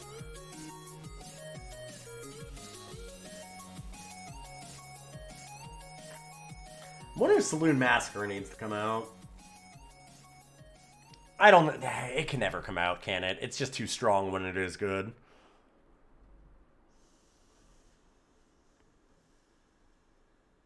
It's an instant game all over too often. Cut both Hoof Stomps. We have 1, 2... 3...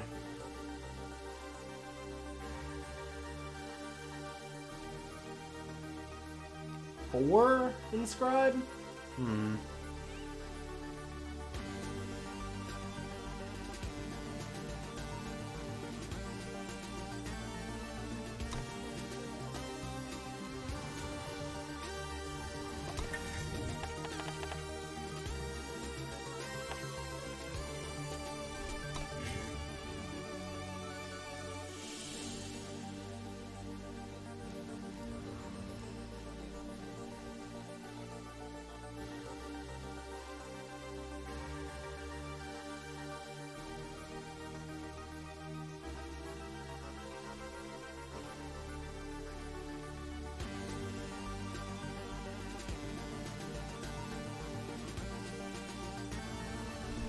I agree with that.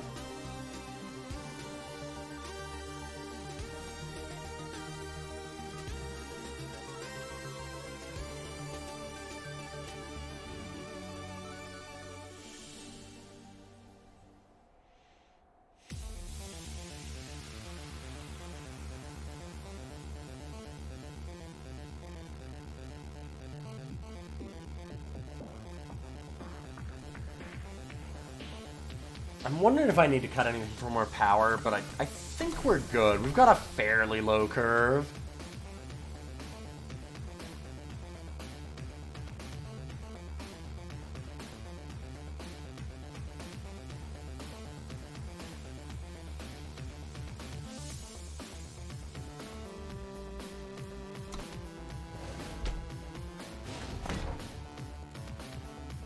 Alright. yeah, that's gonna be our deck. I'm gonna go back to the edit deck because I'm gonna take a quick break, get myself a drink, and I'll be back in just a moment. If y'all like the stream, hey, those follows mean a lot. Like I said, I stream 7 days a week. Used to do a lot of card games, still do a bit, obviously. Doing lots of Friday Night Eternal at this point, but beyond that, I do tons of indie roguelikes, and I've been going through like some old computer RPGs and stuff recently. Mostly, I did like all of Might and Magic 6, 7, and 8 last year. We're going through Deus Ex, the original right now, which has been really good. Better than I expected. Trying to find out a bunch of old goofy RPGs. I've got some ideas for the next one. Well, actually, I guess that we do have the next one as soon as I finish Deus Ex. I keep forgetting. I have no idea why. It might be because I want to.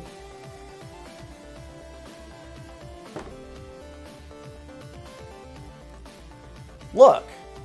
It says... Oh, there. Wait. Oh, there. Over on this side. That side. Game of the Year winner. Sequel 2.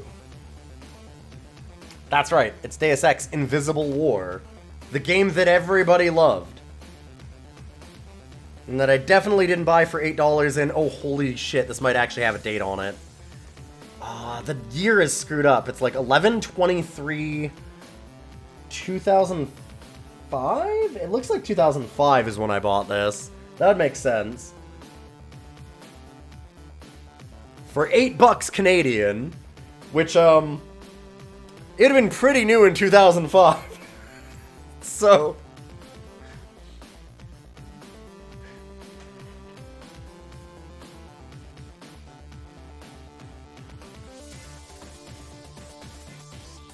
I remember playing a little bit of Invisible War and never finishing it, but liking what I played. And I'm wondering, from my memory of it, if some of the stuff that went on in Invisible War is maybe a little bit maligned now, whereas or maligned back then, whereas we'd appreciate it more now, because I feel like it might streamline some of the experience. But we'll see. We will find out. As Alex D, a covert anti-terrorist operative, you are thrust into a hornet's nest of conflict, conspiracy, and deceit. When a terrorist attack occurs in Chicago, you must decide whether your choice of allegiance is the right one. Use biomods to customize and upgrade your character. Deus Ex, Invisible War. Alright, I'll be back in a moment. $8 Canadian, so what, like 2 cents American? More like $6. Alright, I'll be back in a minute.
Welcome back, everybody. You just remember Invisible War having terrible loading times, but that was 15 years ago on hardware? Yeah. Yeah, I don't know what it'd be like now. I mean, obviously I can't imagine they'd be the same. I'm interested to try. I'm excited to see how bad it might be. I have some ideas for the one afterwards, too. In any case, good to see you all back. I realize now, too, I might need to go and, like, take a bit of a longer break at some point, too. I didn't eat breakfast this morning and just, like, had an early lunch. And then an early supper. And now I'm like, oh, I exercise. Like, I did lifting today, and I only had 2 meals, and now I'm suddenly feeling it. Like, oh, I don't want to make food, though.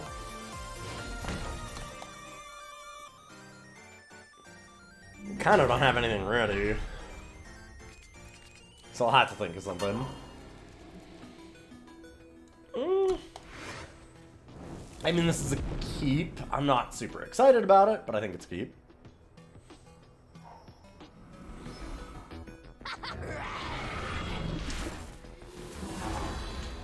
Nasty.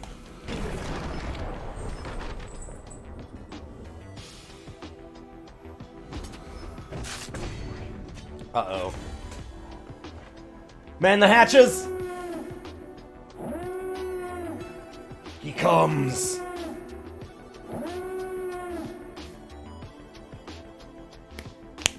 He comes!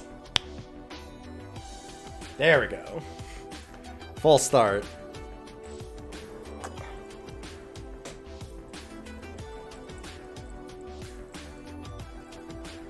Alright.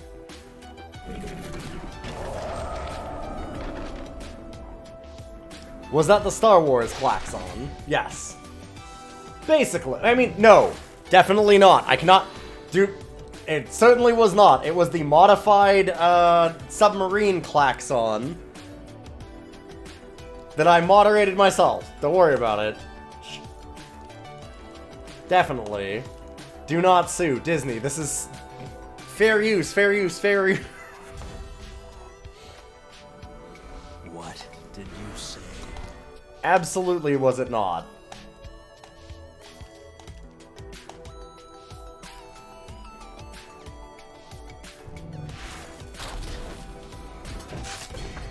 Zombub gets it.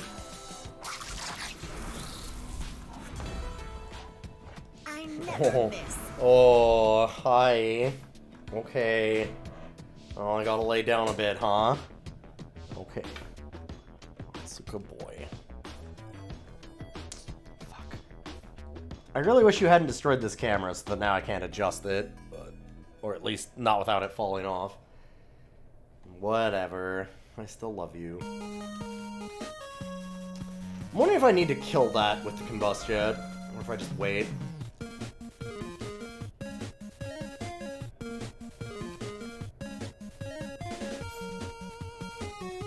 Yeah, I feel like I want to use all of my mana for the next couple turns.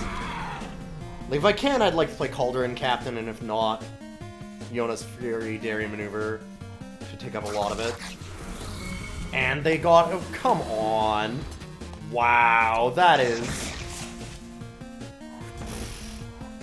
Sure. Wow. I'm feeling kind of jilted getting wrecked by rooted observers with this sick of a draw. Like, come on. Really? That's fucking disgusting.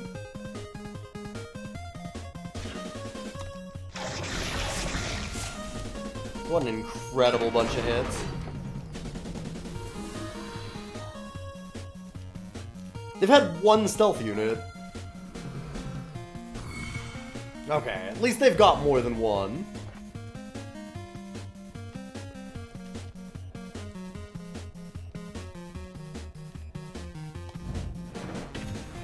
Yeah.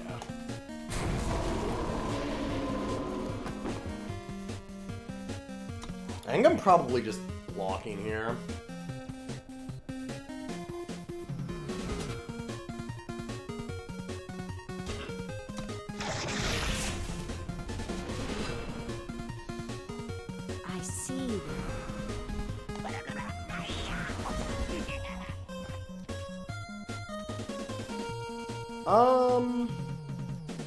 We're just gonna go ahead and Sweet Dreams out the other Switchblade Deadeye to block their 2-2.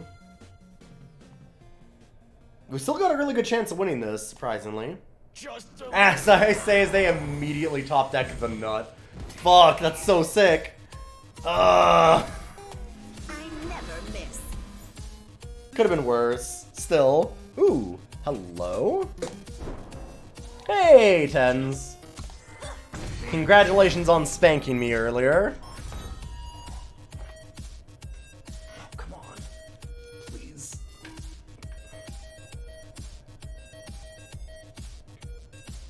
I might just have to, like, glue this or something. Not that it's not supposed to glue, but... My cat has knocked it off the desk too many times, and now it just doesn't work. Oh, yeah, the question mark is kind of like a morph, yeah. I never miss.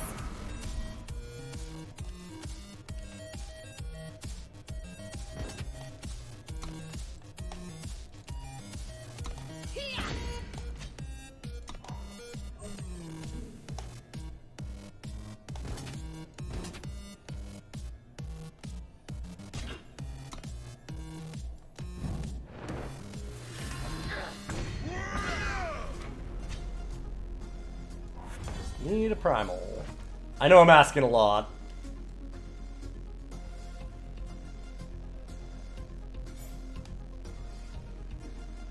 Kind of feel like I might just want to invoke too.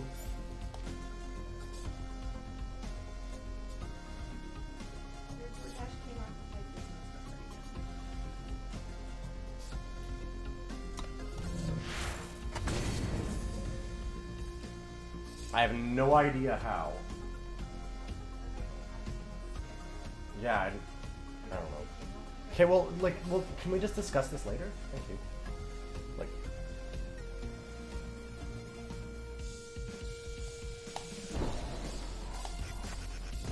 Sorry.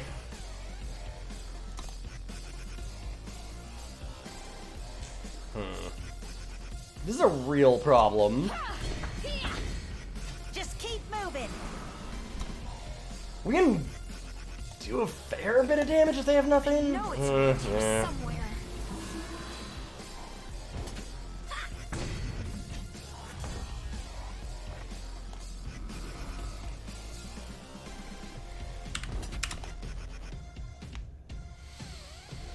Really?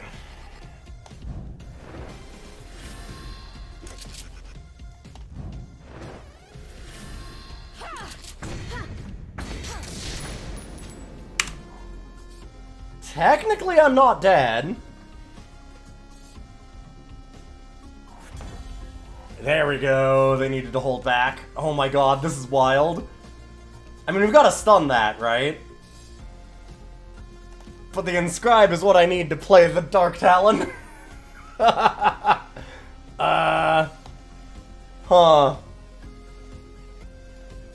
Well, gonna hope this doesn't bite me.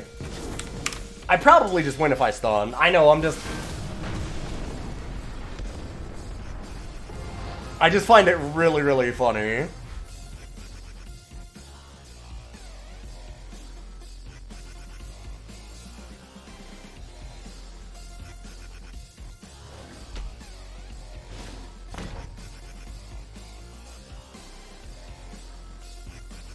Alright.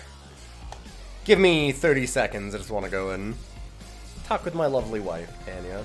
I'll be back in just a moment.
Alright, we're back. Hey, X-Rat! I bet their hand was all power. Maybe. Certainly possible.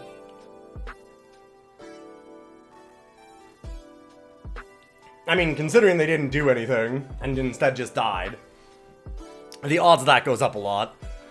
And obviously I was going to do that. It's like, do the stun and go for it. That's the smart play. You definitely don't try and just play the power and get down the Dark Talon Wyvern, but it's an awkward position to be in. Yeah, you have to just go for it in those moments. It's just, boy, if your opponent has something, you've got to feel real bad about it in a way. I mean, you shouldn't, because also, like, you did the right thing most of the time. But without, like, another good indication of them holding on to it, I never miss. we had to go for it there. That was a hell of a game.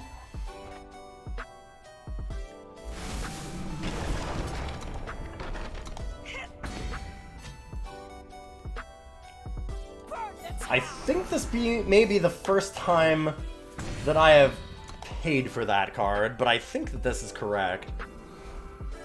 We still have the Fury next turn.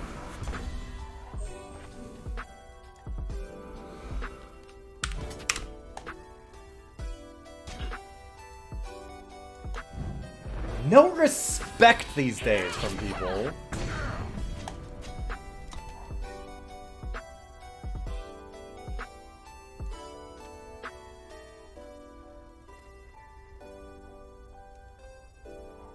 This might be explosive.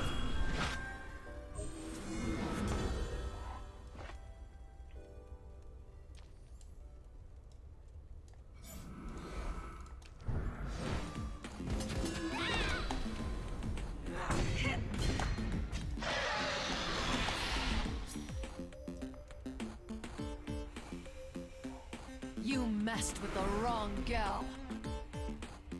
Things are going.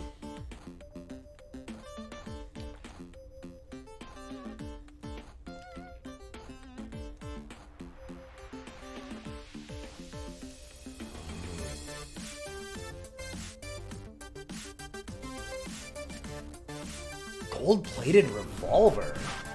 Huh. Okay. So, I mean, the funny thing is that, yeah, I think that we probably do, because I've got Sweet Dreams. Like, we probably do discard and do that. Maybe not immediately, though. I think it might just be attack with this. Get the Spirit Frenzy Warrior ready. You are cleared to ride. Okay. Huh. Hey, Nispel! Welcome. I could maybe discard the Arachnodon. No entry. Sick.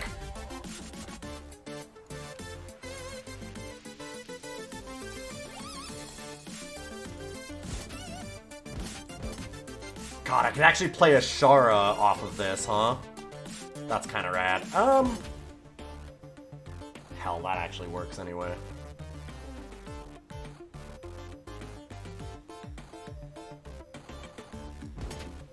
Just attack with this. Yeah.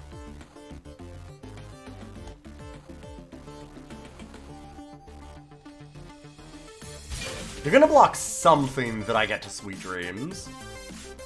They have to.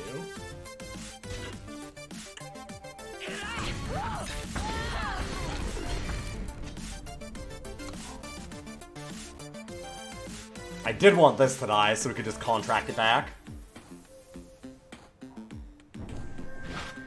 Oh, okay. I was like, damn, that's kind of sick. And does I this represent matter? Lorraine. Maybe. I never miss.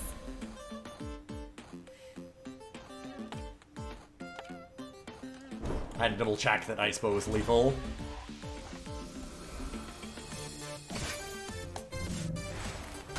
Boink.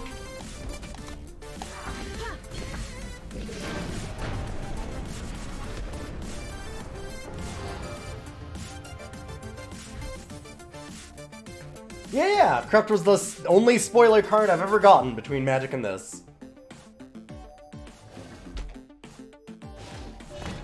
I still think Corrupt's a cool card.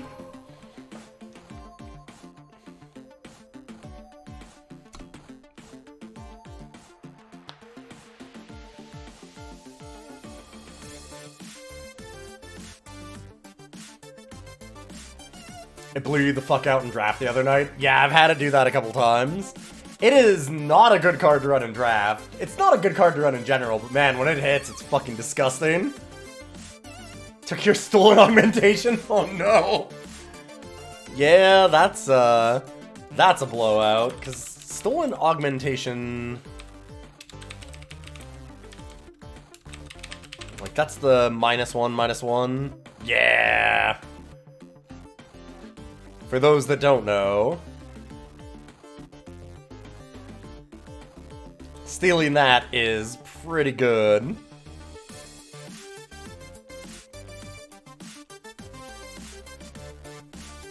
That's true. It's probably a lot better in this format than usual.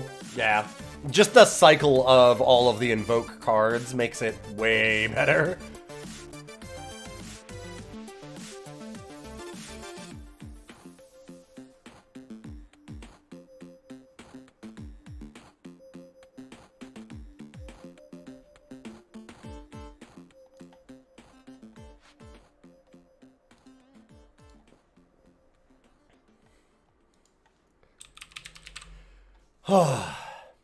By the way, who else has been playing Rogue Tower?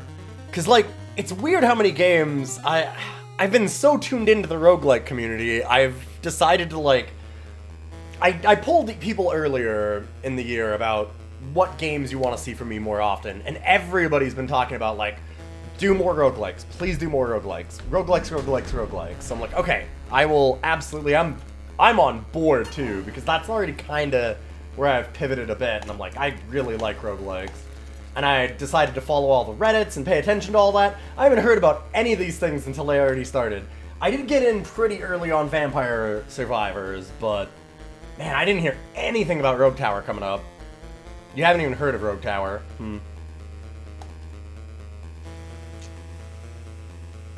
I've seen a little bit of it, and it's just kind of taken over a lot of people that I like. Guess we keep this. I don't know. We don't have any units, really.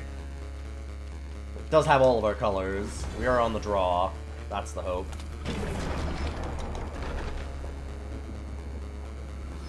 Not yet, but you should watch more roguelikes. Well, roguelike day tomorrow. We're gonna get our teeth kicked in by this for a while. Hey, World Slater. Stay down! Huh.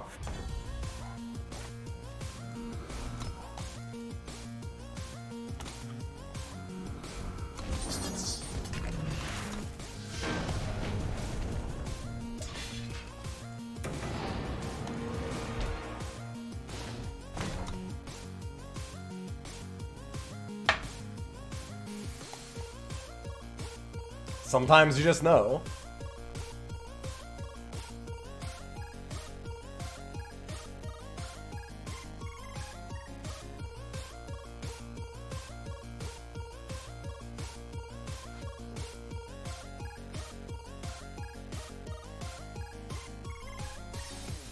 More of that Chipsel goodness.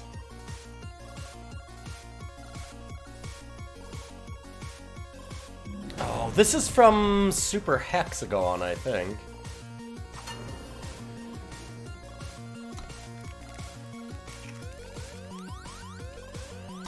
Alright.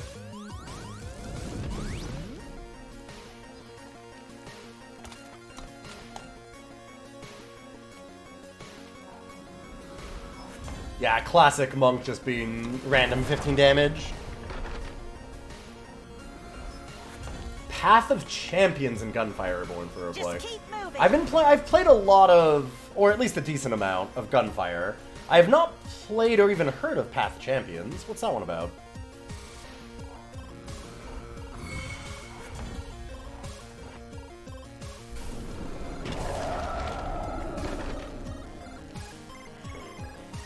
There's actually not a lot that can block here. there's the 2-3 Genius Combatant. There's the 4-2. And there's the Cyber Hyena. Cover me. I could just wait.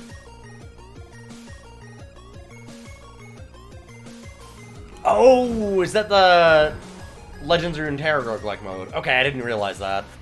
Huh.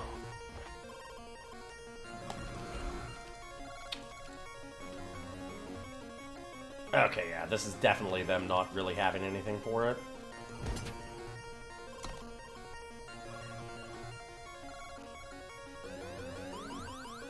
Is it Kako? I never miss. Fair enough. Really need that primal.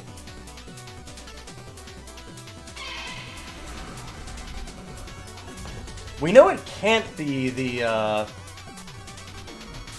Cyber Hyena. Let's see what it is.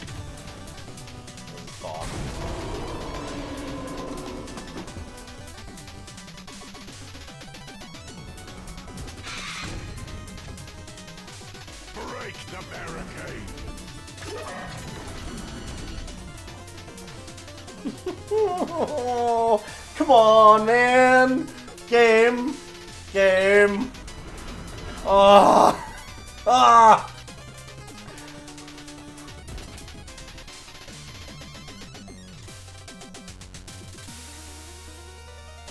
I feel like I attack and just take it.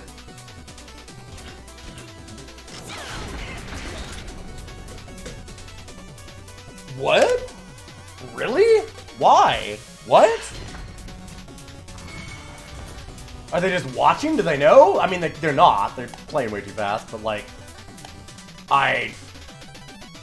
What?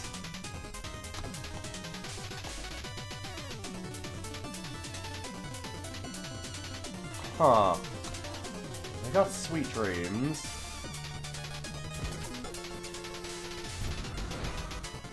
Cover me.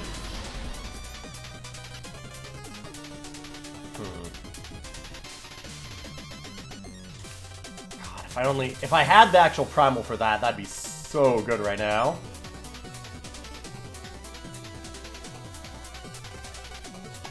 Jeez, Glen Sapper.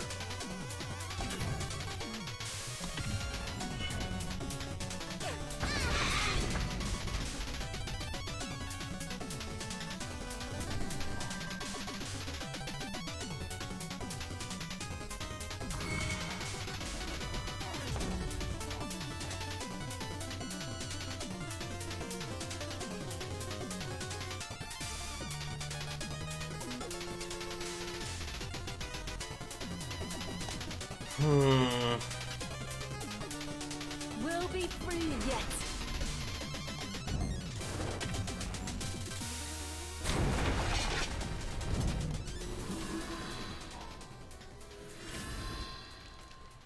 The big question is, do I want to already lose this?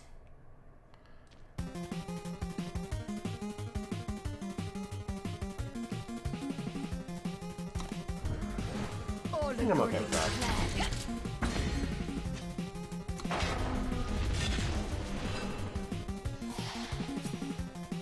It's there to be sacrificed, it's fine. Put them on the back foot.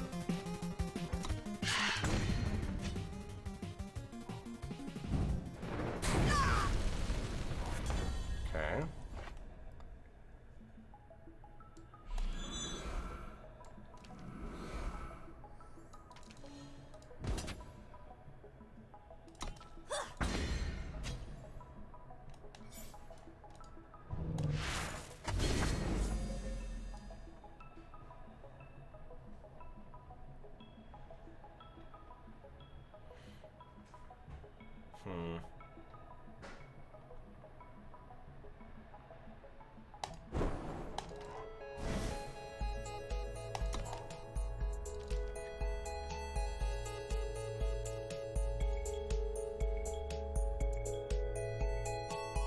Yeah, I was looking at the inscribe on it also and wondering if I could do something with that.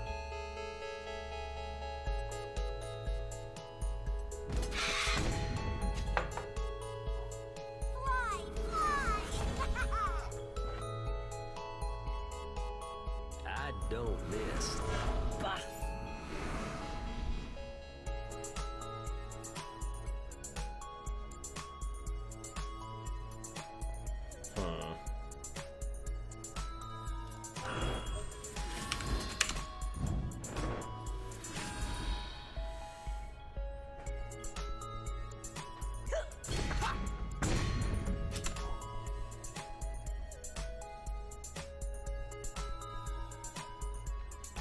Figured it was better to have something else that got around the 4-2 or 2-4. Huh.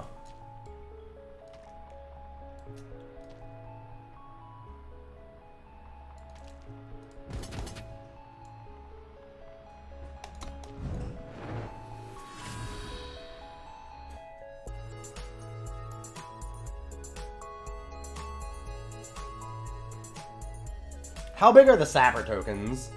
3-3.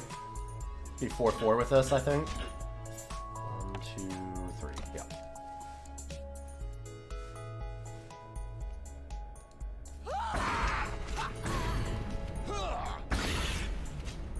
I never miss.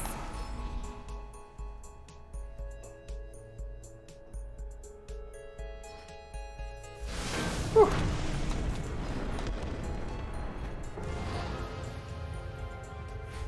It might have been a better idea to just immediately chuck it, but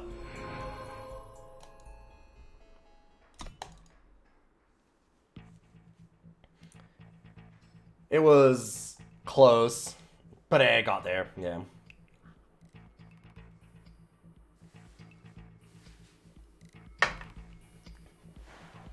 It's what you'd have done, but whatever. Yeah. I was going for ultimate value. God, I might have to order food or something. I don't know.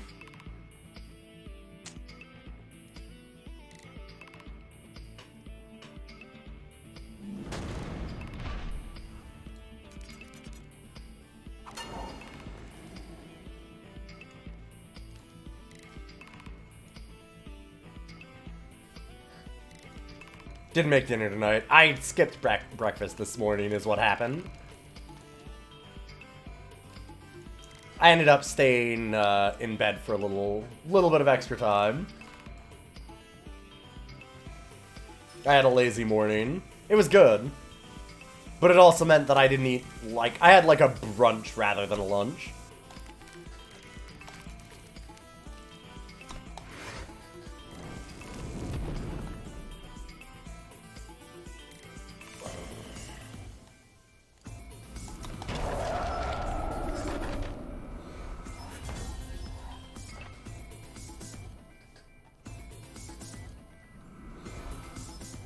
Never miss. Mildly tempted to just Stonebreaker bow them immediately, but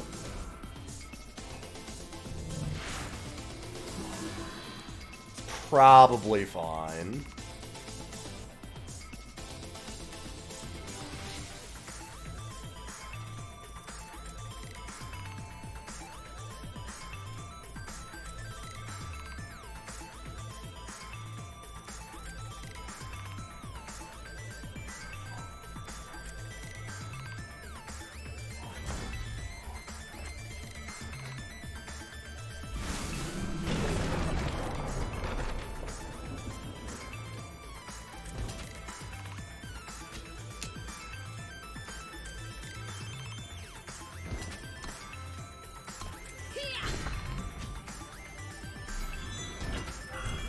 I think we just go with Breaker.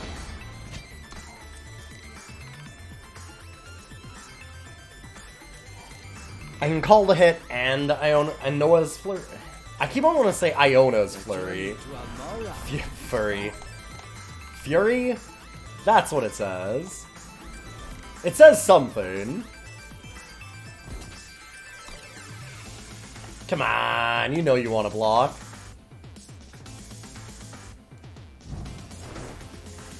Hey, guess what? I'm gonna make you take 6 then.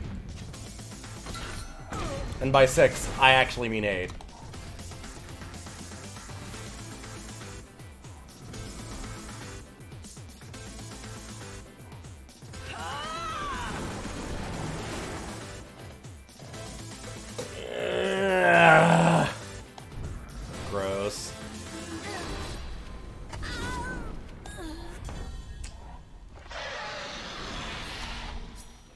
We are in trouble.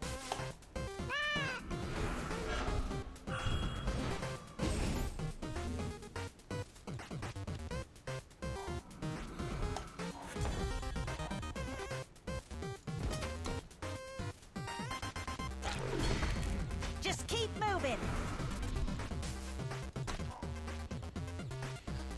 We probably exhaust and kill our 2/2 next turn if we get the option.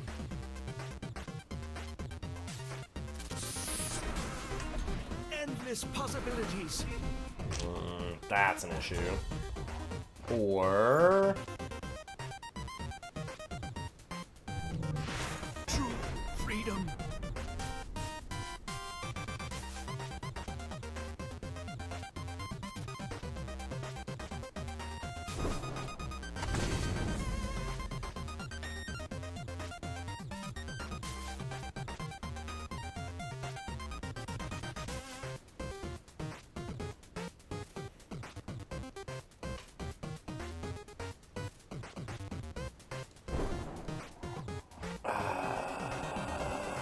Shifting gear?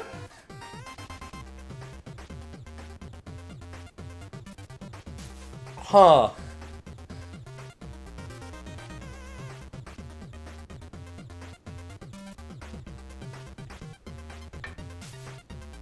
Hope we can do it. Me too. Greed, baby. I mean, General Azalea was harder to play there. Fuck, that is a sick invoke.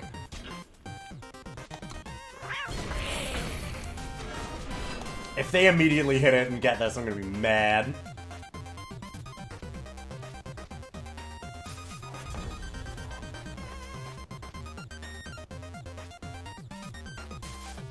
Burn the town!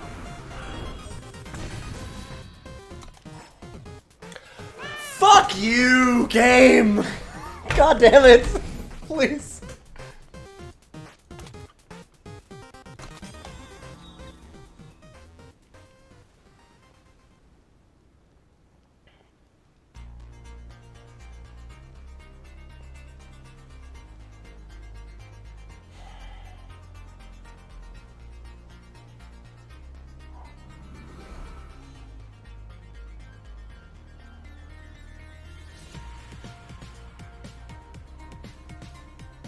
They should be slamming here.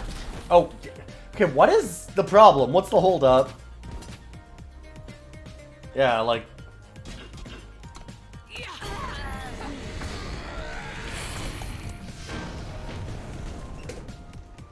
God, I can't believe it.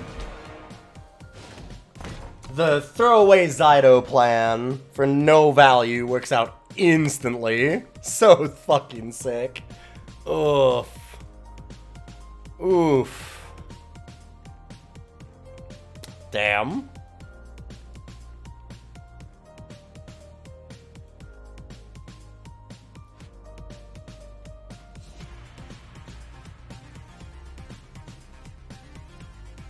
I'm gonna use this time as just like, oh gosh, that sucked a lot. Yup, it sure did.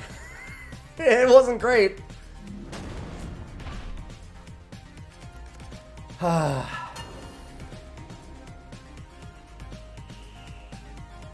Technically, that inscribes.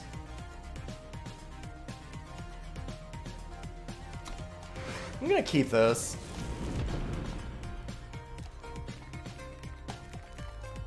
I don't think I inscribed that immediately either. I'd like to just unpredictable outlaw. Have the Fury. Nothing gets past me. See if we can draw one of our main colors. Just keep moving.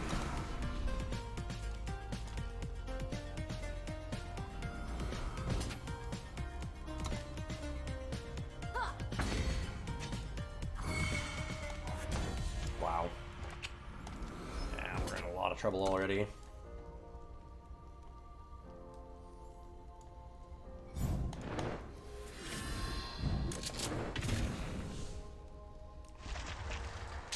Okay.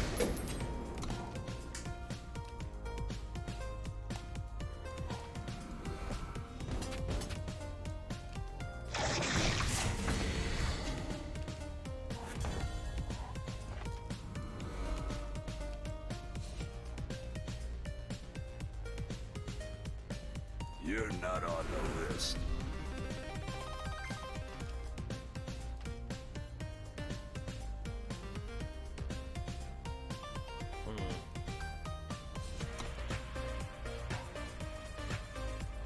I'm going to trade the 4-2 with their 4-1. Okay. I'll do that then. They have another trick, which is interesting.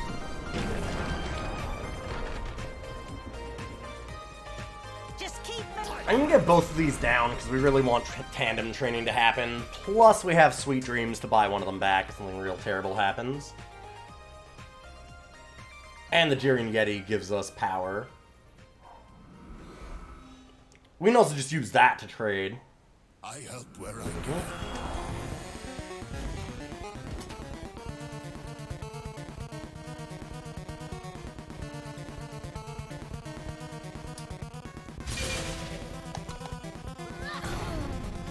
Alright, new plan.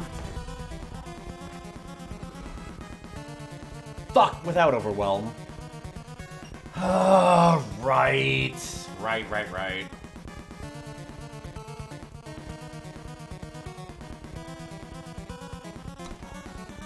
I always forget about the Hoof Stomp.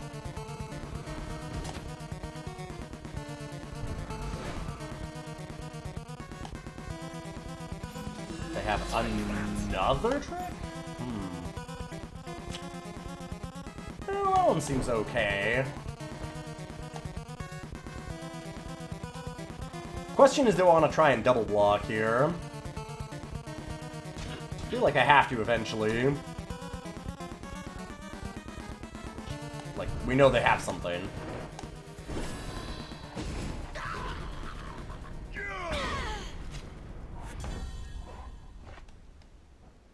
Their walls can't stop us.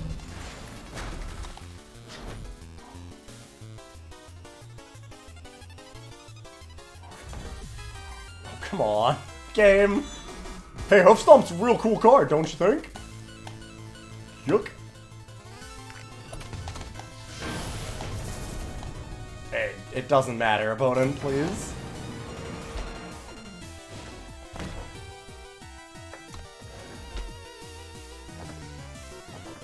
Well, we had some rough end ones there. That happens. In general, tonight's been pretty good. It is always amazing how bad, like, any of the good decks that I have draw, and how incredibly well my terrible decks draw. 'Cause, boy, we had a real garbage fire before this that did way better than it should have, and that deck just fucking crashed and burned in some horrible ways.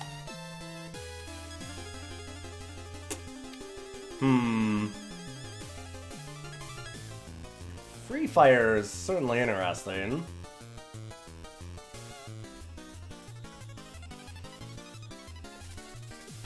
Trials and Tribulations looks like it can be an incredible blowout or do a whole lot of nothing. Chloric Mix.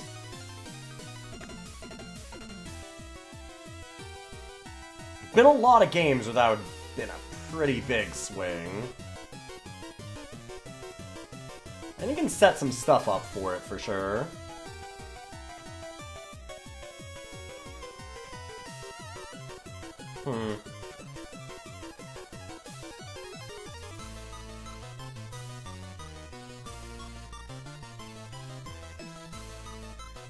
Oh yeah, I forgot. We had a very important thing happen in the Discord in between. I have to show you.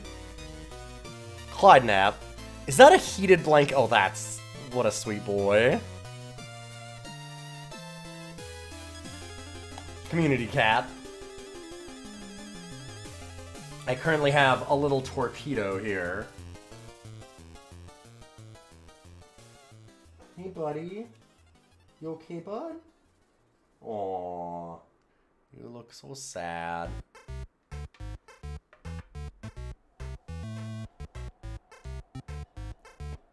That is unspoiled cat. Alright, what do y'all think? Trials or Free Fire? What would you pick?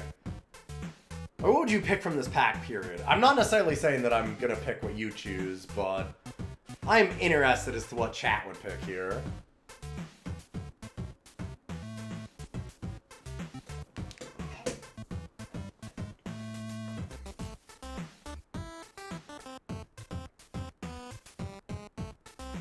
Oh, you would just skip both of them, take mix?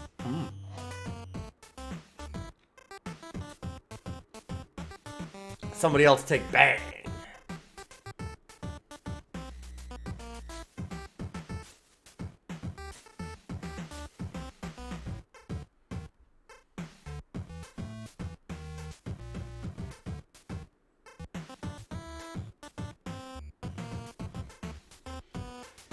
You don't like most of these cards? You don't think that something like Free Fire is pretty good?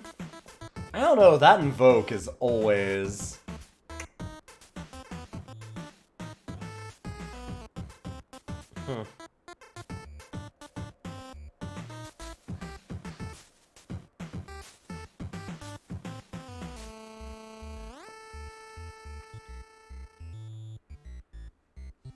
Top row's all fine, but you don't want to commit to colors yet?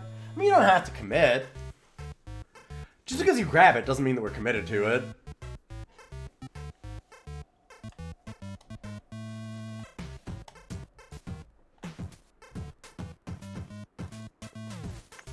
Let's play with a fun card.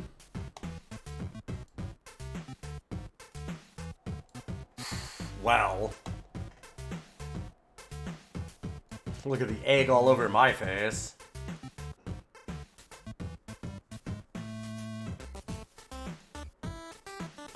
I mean, honestly, Snow Peak Eagle is maybe even just the best card in this pack anyway.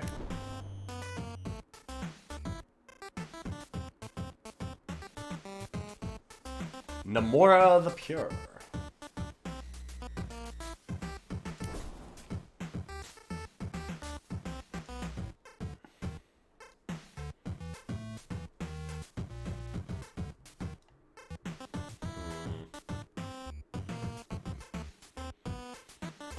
I don't think Torgov's Wares is actually that good. I'd probably rather have an Ice over. Nation Wisps. Also, like, we can certainly not play time here.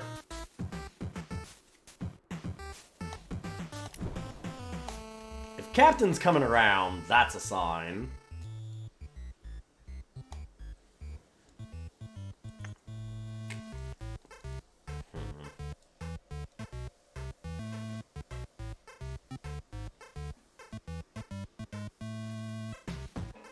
Take the ruse.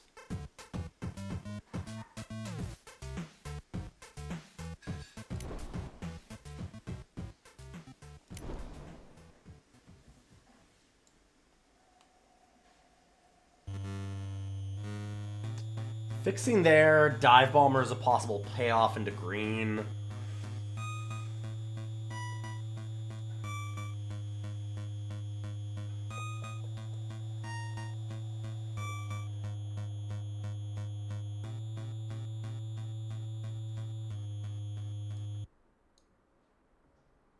We've been past a lot of Dive Bombers, yes.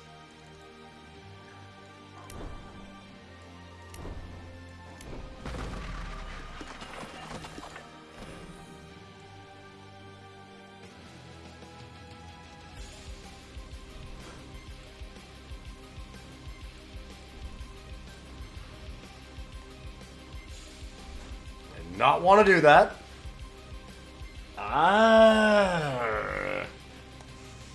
Gotta be the monk, right?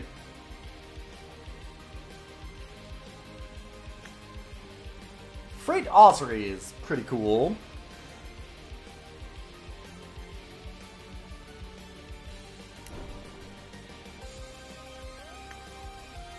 Okay.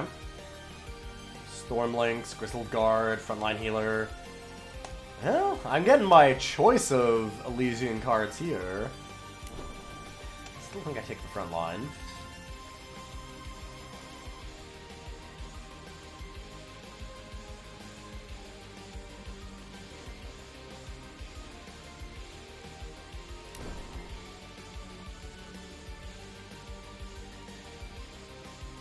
Fog, Teleport, Scorpion?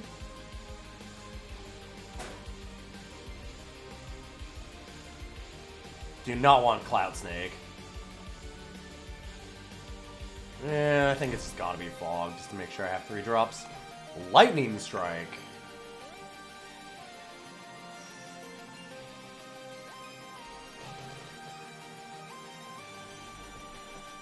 I have to take Lightning Strike, right? I feel bad about it, because Illuminator is sick, but... I think I have to take Lightning Strike.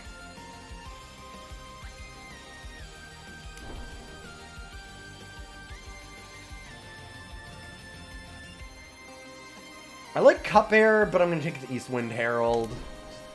Keeps us more in these colors, probably. Apprentice Mage and Nurturing Sentinel. Nurturing Sentinel can give us the colors that we need, right? Oh, it's a random sigil, right.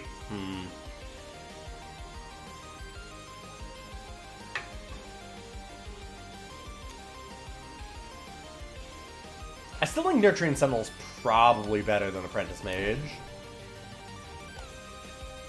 Tower Top Patrol.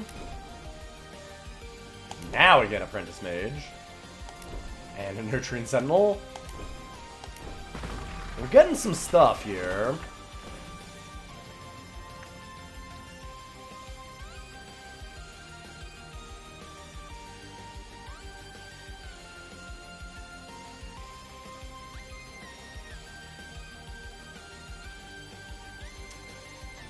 I can't, but also I don't like seeing it for someone else. That's a big nasty. Battle-wise, Elite is the pick. It just feels bad.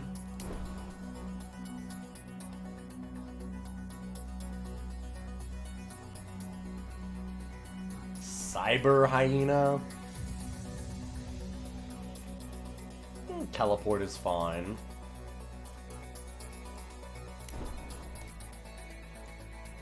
Sticky Fly Trap.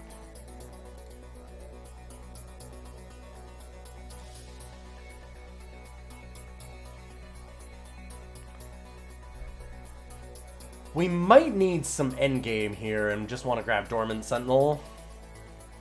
We've got a lot of flyers already. Not super interested in Sticky.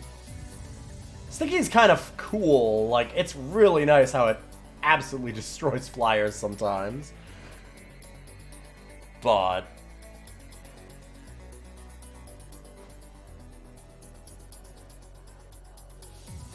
yeah, I think we need some endgame here.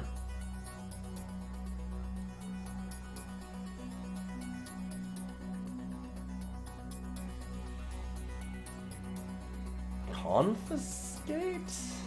Tandem's Shield Breaker? Or Shield Bearer, sorry.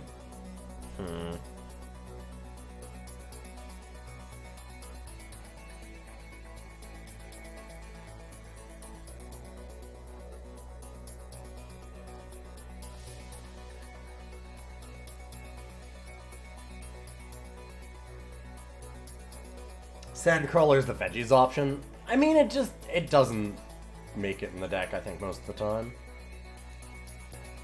Or, like, if it does, I'm not excited about it. Whereas, like, I don't know, Confiscate does a thing?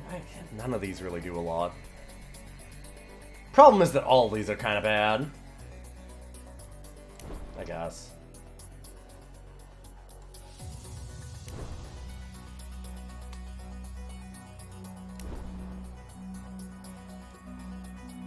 Serpent Trainer, though.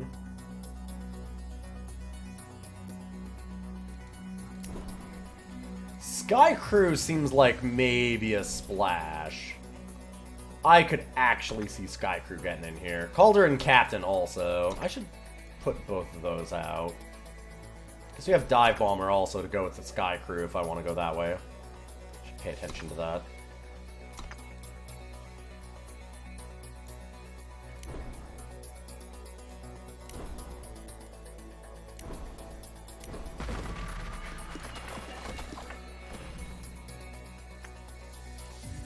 It's been the night of the board wipes. We've seen so many We've seen 2 Salon Massacres. Salon? Salon Massacre is a lot darker, honestly. Saloon Massacre, 2 of the Elemental Fury, and now a Nothing Remains. I've seen a lot of them. Cloudline Shaman looks real good. Mostly because it's very good.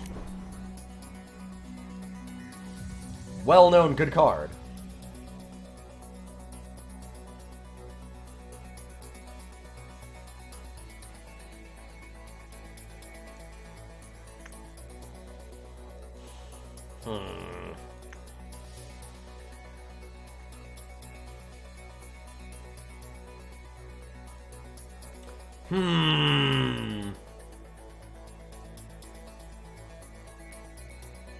We have a lot of options for things that we could splash. Could just inscribe Scalehide.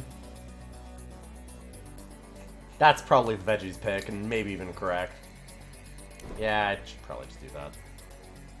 Another board wipe. Elemental Fury again. However, Carnosaur Beta.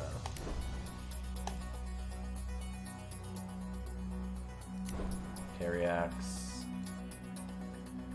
Ooh, I was gonna say Lotus Instructor looks okay, but Snowpeak Eagle looks much better. And another Snowpeak Eagle. Well, well, well.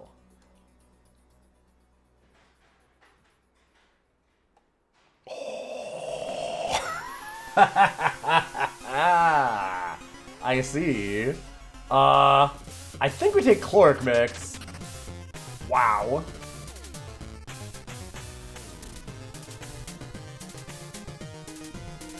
Huh.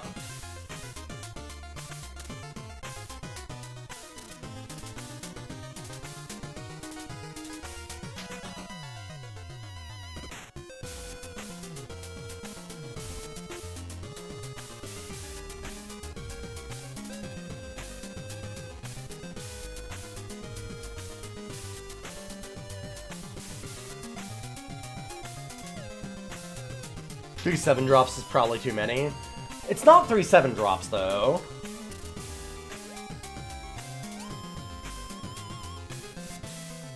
That's the cool thing about Carnosaur Beta.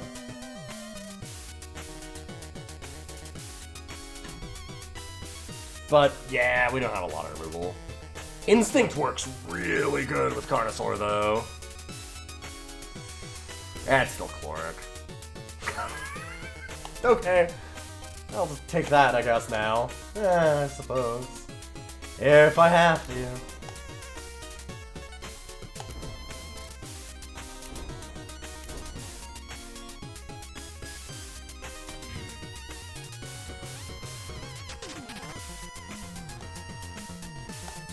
Is this one okay? I think this is a pretty decent deck. How many Thud Rocks do I want?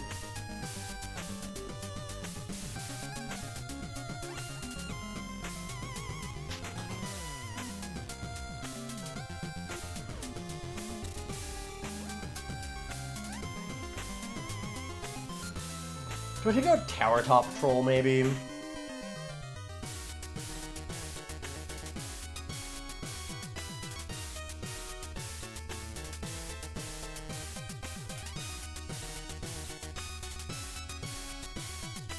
This is just a very, like, basic, but seemingly solid deck. There's nothing fancy going on here. It's just, like, blue-white flyers. Oh my god. My cat has settled in more.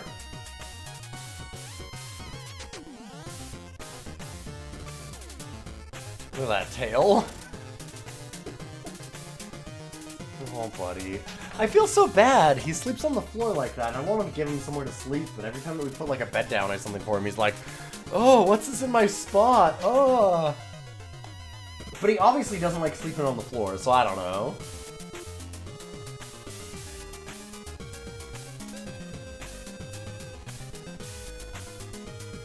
No, we don't cut Trials and Tribulations. Whether or not we're valuing cheeks. There's enough times where we can, like, attack in and wipe out some of their board.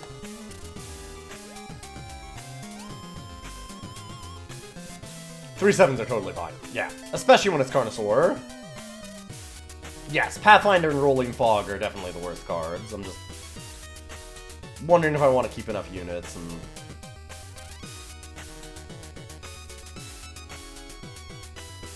Yeah, I mean, we got 20. It's also mostly just like, do I take out Rolling Fog or do I take out Lesser Eye?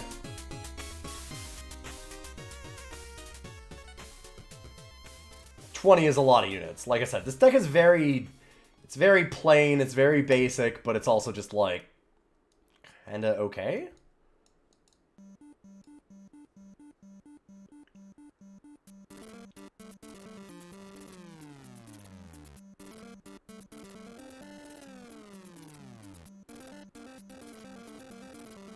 Yeah, I need to take out Lesser Eye.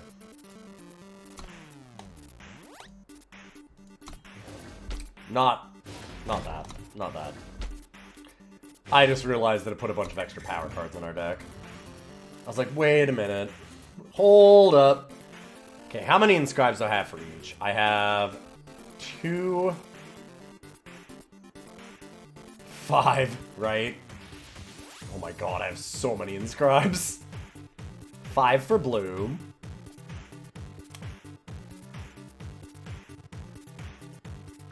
One, two, 3. 3 on time. Think we might just go 8/7 then?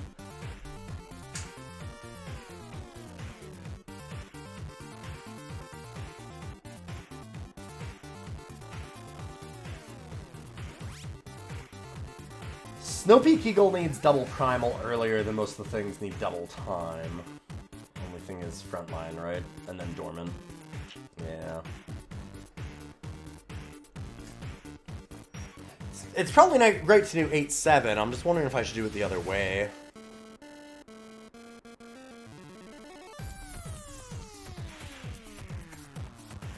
It's probably not that big of a difference. I don't need to lose my brain about it. What I should do is lube my brain.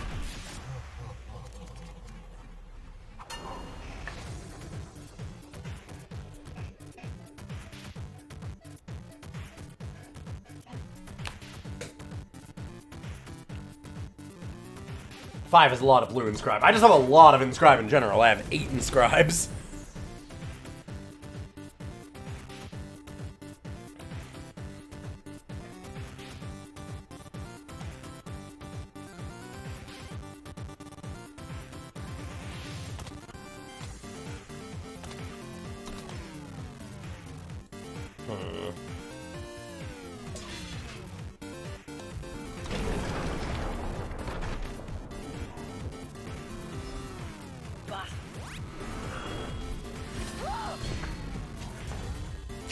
Alright.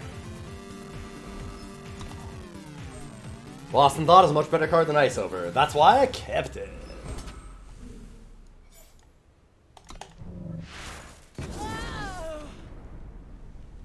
I also need the double primal.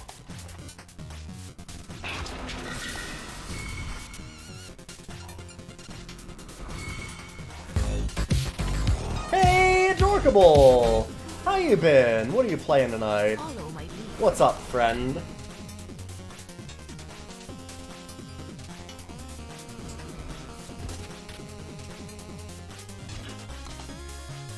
Guessing Leatherhide? Yep.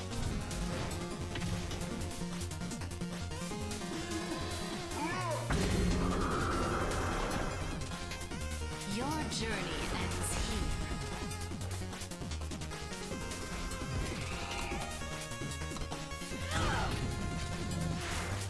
And I think we just wait?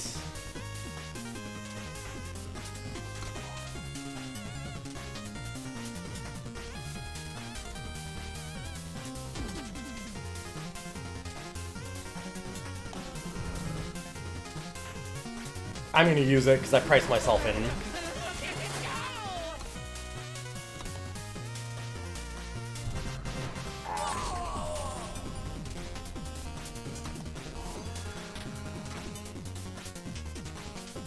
I don't want my turn to be that I didn't play anything.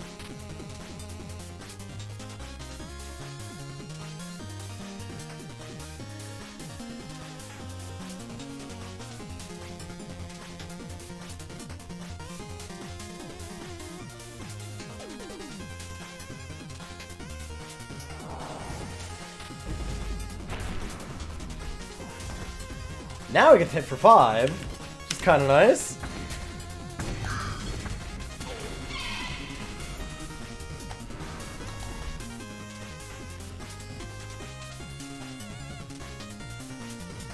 You know a thing that doesn't exist a lot in this format? Alright, well, fair enough. Fuck, that sucks. Flyers. You know what I have a lot of right now? Flyers. Good luck. That's actually not that bad for us, because realistically, we are now 2 turns away from killing them. In the air only.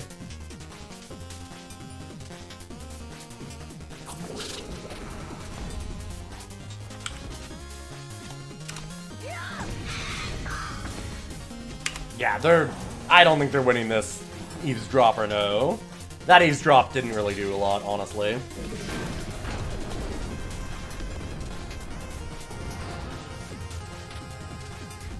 Eavesdrop is a very cool card, and it does a shit ton of stuff. Way more than it almost should. It feels super busted. Why does it steal the void? Anyway, but at the same time, it is a card of the time and place. Why does it steal the void? There are so many things that just have, like, casual hate on them at this point. I'm actually kind of annoyed about that, mostly for constructed rather than limited, but I don't know. I feel like throwing Relic Hate on every single card in the universe was a little bit obnoxious.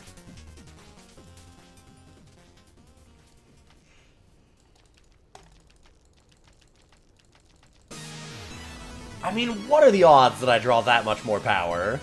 This is a third of the entire power in our deck.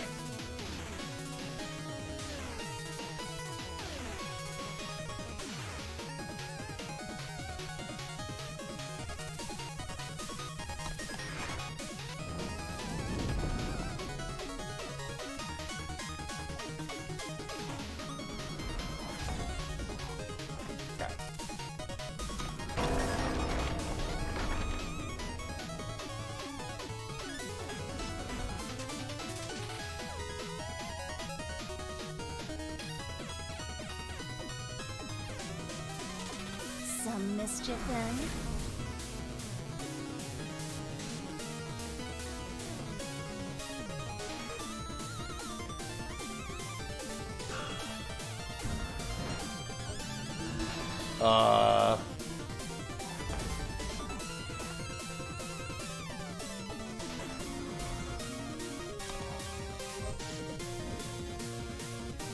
Gonna admit that I kind of feel bad right now.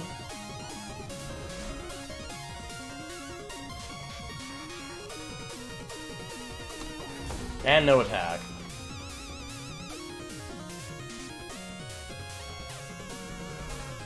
I'll keep them alive.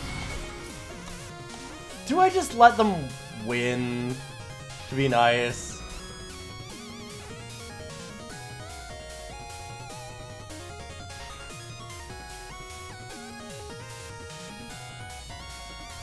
I might. I'm thinking about it.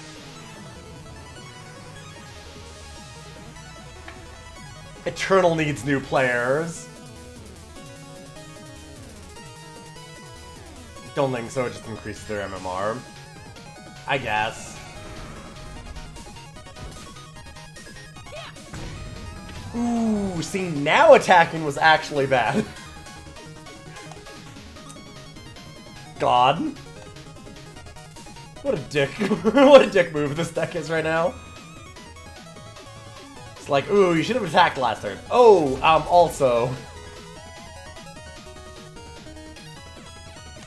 I see. I'm thinking that this person probably trades, right?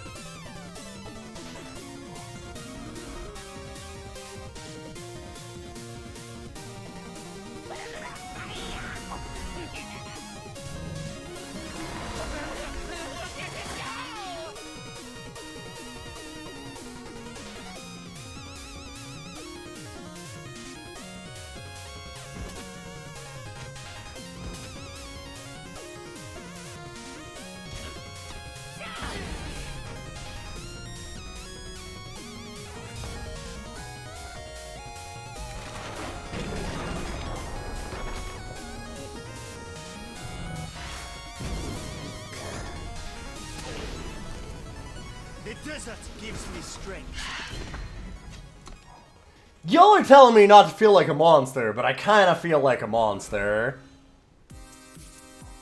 Your first lesson is how to stay alive.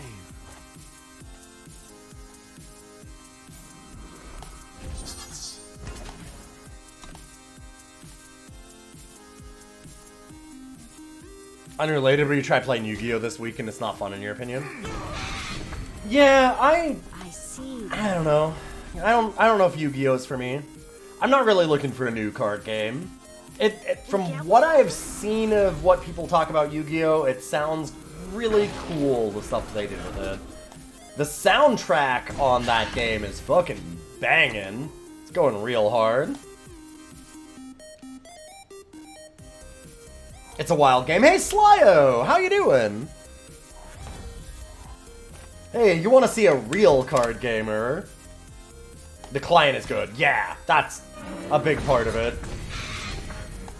What, are there companies that have bad clients for their online,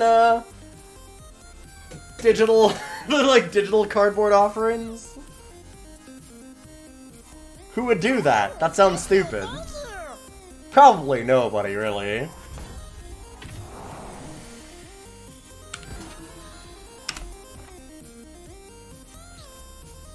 I mean, imagine a client where, for example, they had to emergency ban a card like, I don't know, Praxis Trove.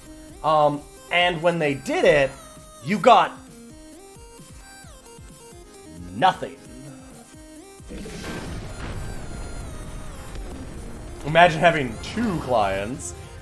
Yeah. How come Magic the Gathering Mom lets them have 2 clients? Oh, that's because they're bad, Timmy.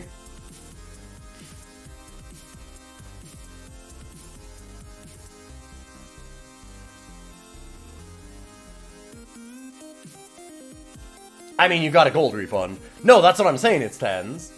I'm saying that in Magic Arena, you get nothing. They've banned cards from formats in Magic Arena, or like restricted cards and stuff, and you get jack shit. You get absolutely nothing. They're like, oh, well, I mean, it's usable somewhere, probably. Or it might be usable again. You have those cards in your collection, why would we ever bother giving you anything for them?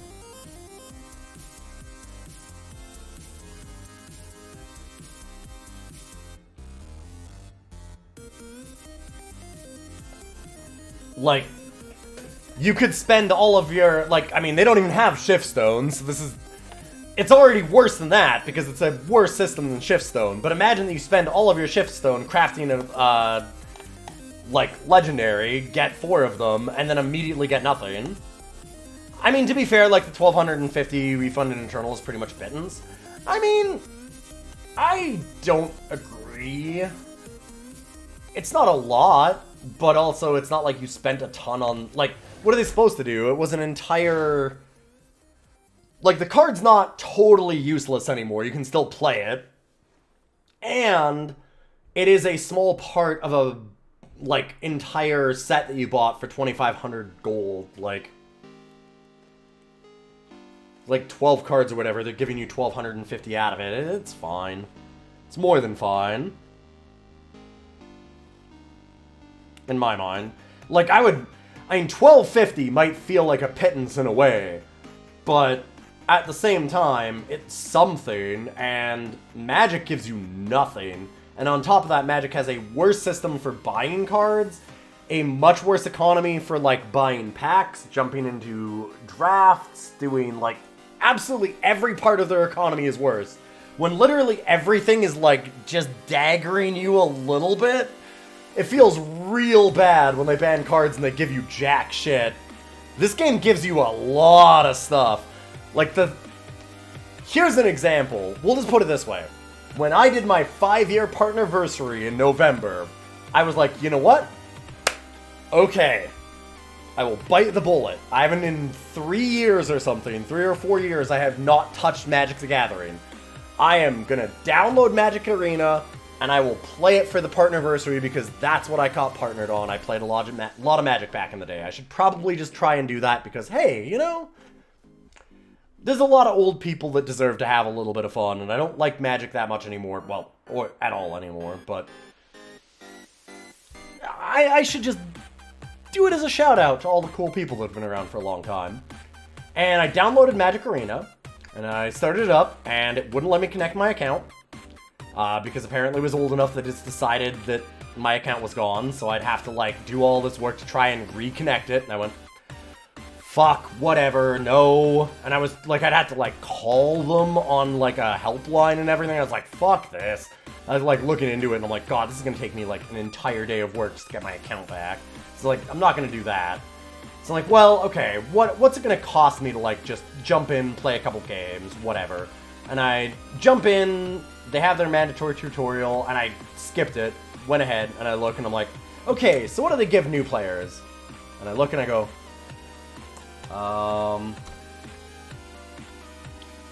oh, nothing. Like, absolutely nothing. I have, like, a deck that is all commons that they give you as pre-cons. I think that they might have, like, one really bad rare in them. And you're like, okay. And then to join, like, anything is to pay money. And you're like, okay, well, I'm not gonna spend, like, $40 to just jump into this. So delete. And I went and played, I instead played Magic the Gathering Battlegrounds, the fighting slash RTS strategy kind of game that was way better than I expected for, like, Xbox.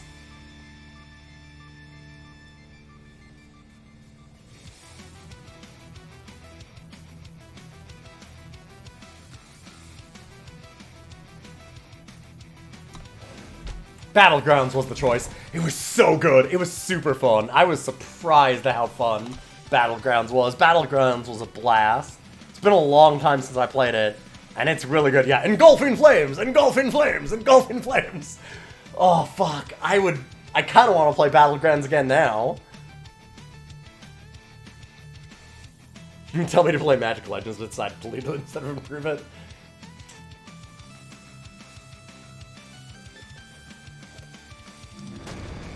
Magic Legends did not look super good.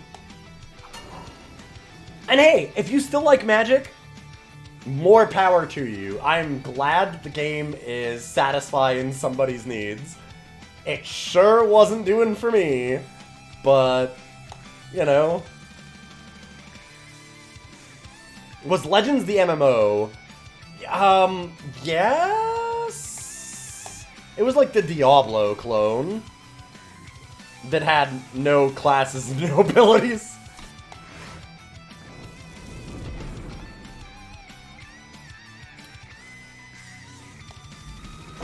There's only best of one ladder in Yu-Gi-Oh! And that's it? Oh, wow. Yeah. Huh. Prism Stone. I'll do my best.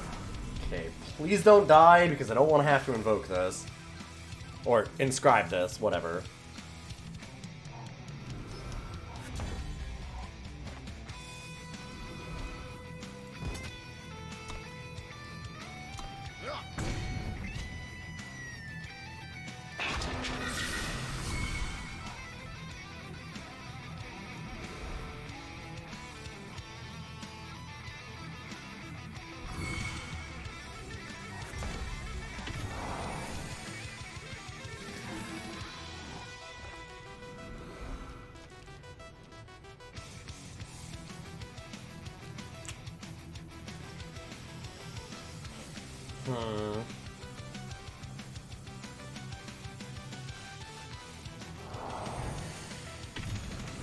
I just want to know.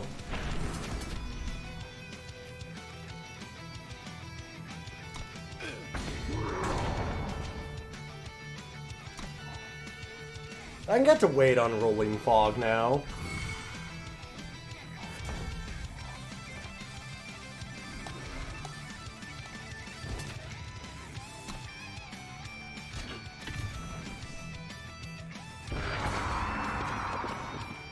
I'm so tempted, but I probably shouldn't. Not off of that.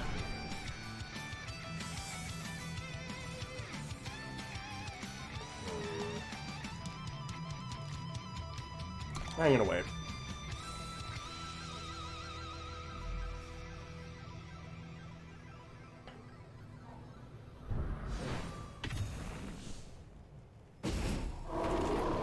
Wow, okay. Huh.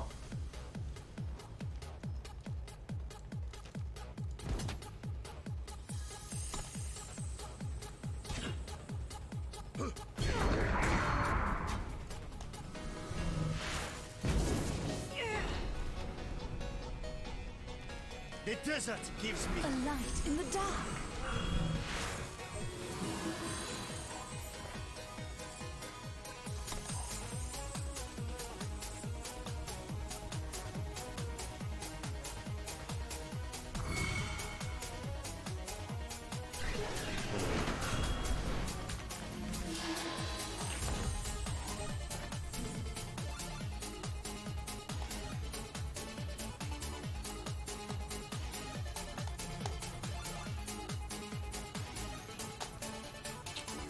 Interesting. Do I want to wait and try and get it on Carnosaur? Why don't we just pass?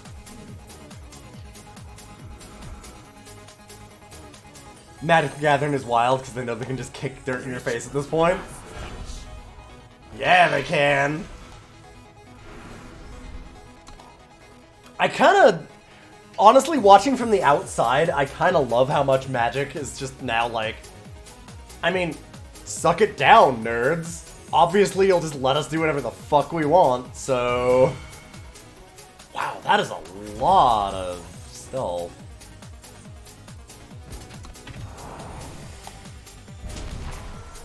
Damn.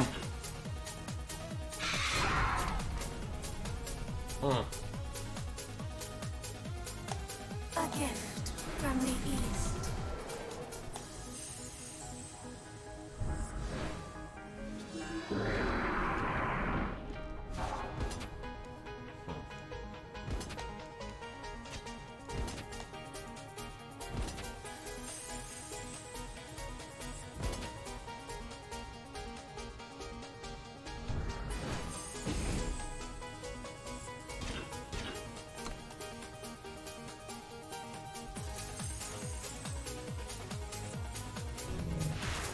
Okay.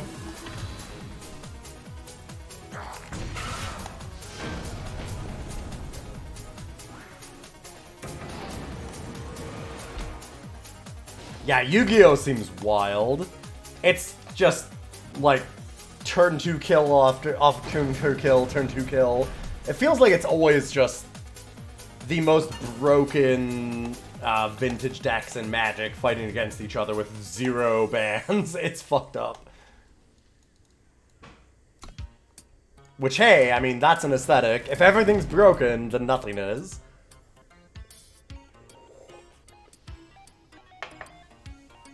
That's not a terrible design philosophy. You demand more of Sid Meier's Magic the Gathering? And you'll never get it. Oh, you mean... I was like, wait, I'd stream more of it. You're saying that you want to actually have a new one. Yeah, good luck with that. Oh, I know, Yu-Gi-Oh! Does have a ban list, like Pot of Greed. I know, I don't know how.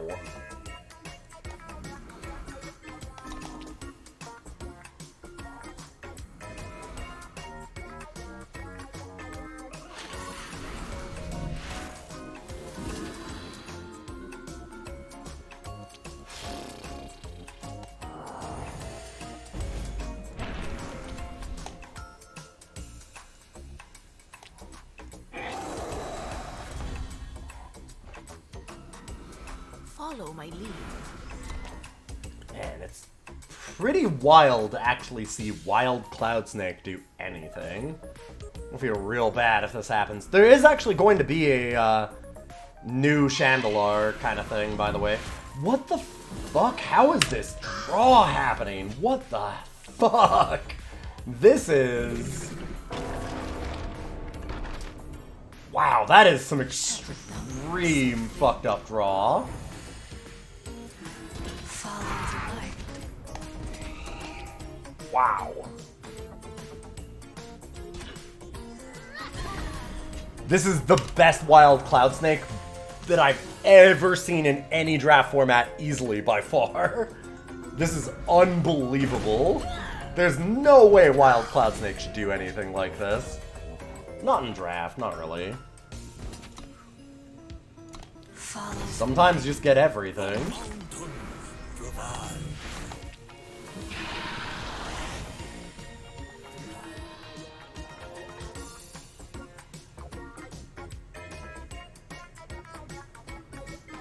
You enjoyed Slay the Spire a lot, but you also like games where you're grinding stuff out. What the fuck? Are you kidding? There is a new Chandelure style game that's coming around. I need to look it up again. I forget where I got it linked from.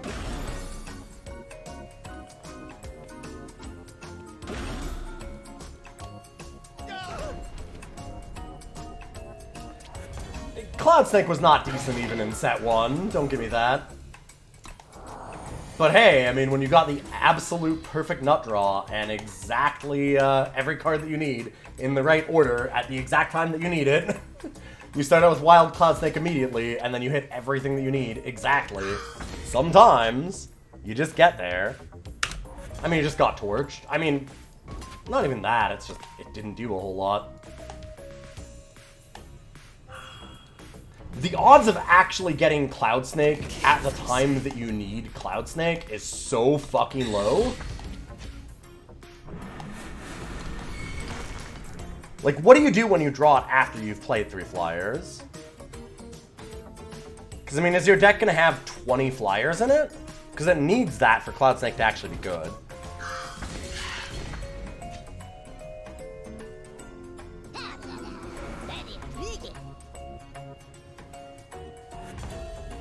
I'm still kind of mad that I'm actually getting ranched by this.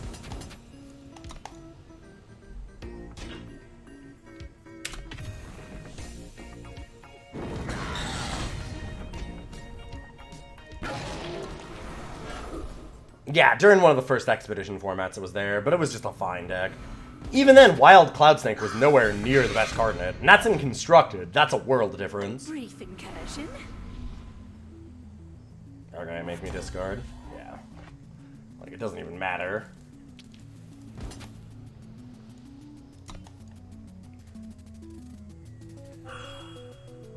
Wow.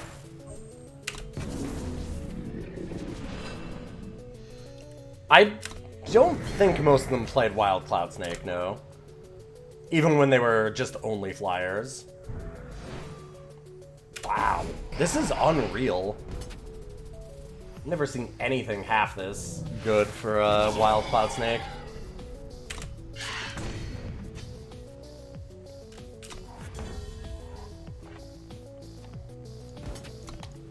This is some of the most buck wild shit I've ever seen. Yeah, Majestic Skies was the card. Exactly. That's what it was built around. This is incredible. I mean, I'm kind of mad, but also, like, I guess that I can't be, because can we ever lose to a deck like this ever again? Probably not. Especially not when we have 3 Snow Peak Eagles ourselves, and we just haven't drawn any of them. Like, what do you do? Yeah, alright. I mean, we drew over half the power cards in our actual deck. What do you do about that? We are super flooded. And they had an unreal nut draw. Just the sickest. Easily the best Wild Cloud Snake I've ever seen. God. Oh, it hurts to lose to a card that you know you really shouldn't.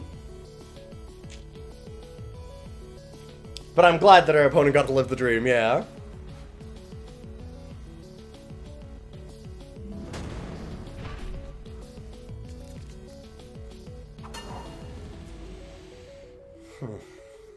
Alright.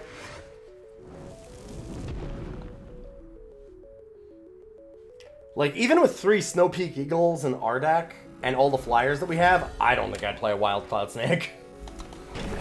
I don't think it's anywhere near good enough.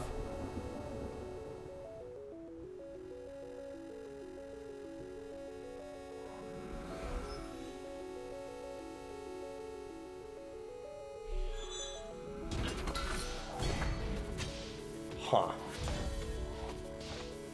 A gift from the East.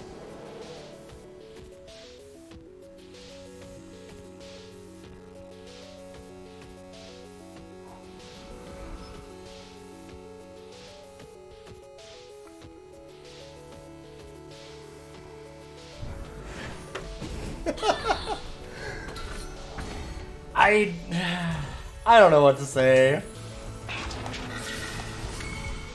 Okay. Ride out. Nice. Didn't even attack it. Actually glad for that.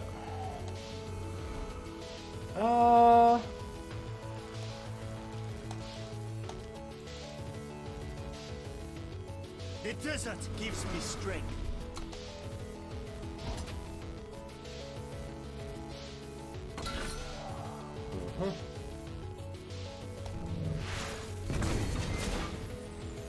Gotcha. Would you like to attack us back? Because I will take it. Yeah. There we go.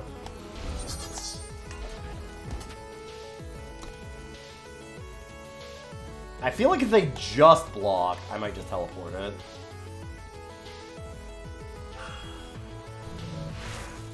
Sure. Follow my lead. He knows for 5 now.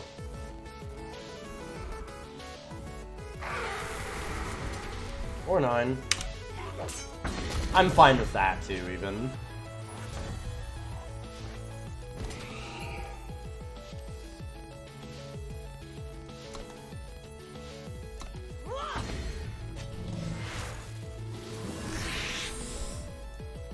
Not being able to play frontline healer is a problem.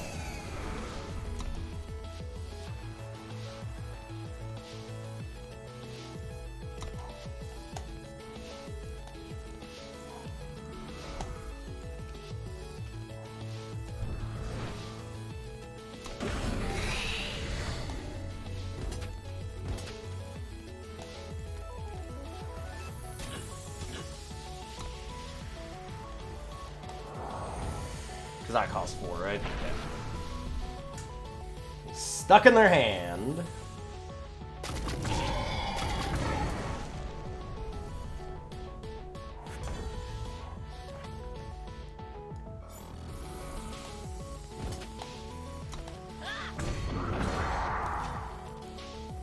I'll keep them alive.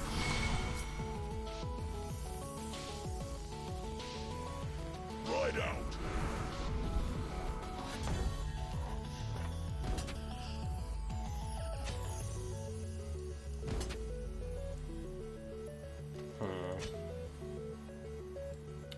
I mean, I could ice it over and attack. Play the Apprentice Mage. I'd love to gain back that life. But at the same time, if I hit them for 6, put them 14. I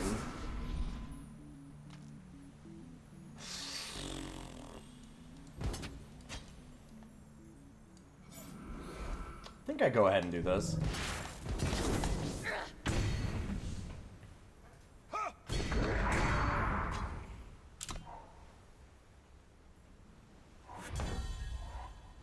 Hello. Ah, good top deck. Very good.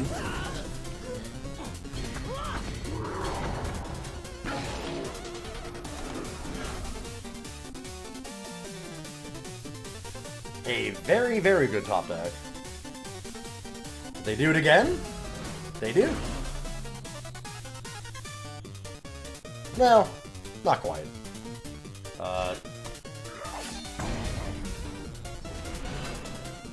That didn't actually change the math, friend. I mean, granted, they didn't really have much they can do, but...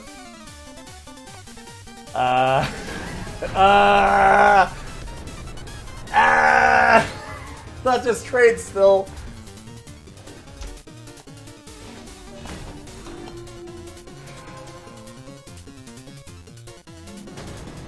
Offer the trade and cripple something else. That's the correct move, yes.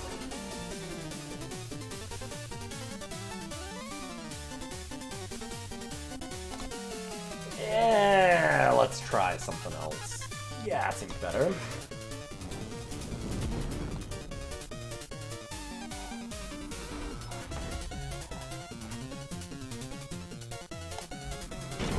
I'm gonna wait until turn 3 to use that.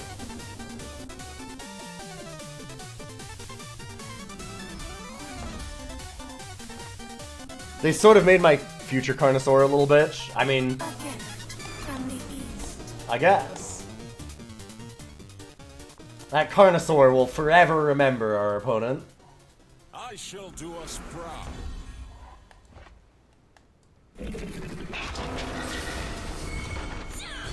Okay.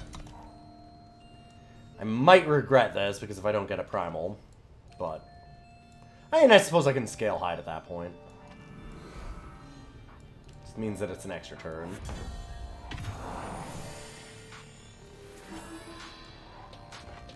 Sure.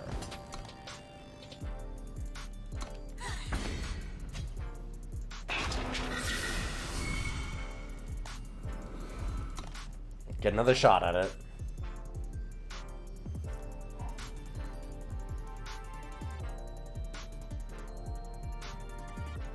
I won't confuse Scale High and Ice over. This is the +1/+3.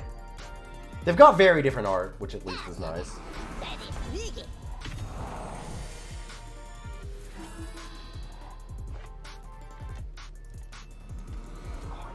Kinda tempted to do that now, just gain the extra life.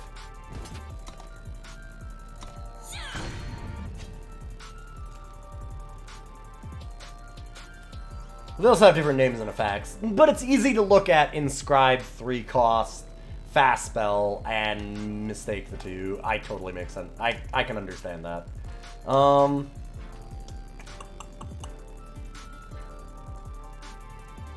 Shepherd them safely. Yeah. Let's do this.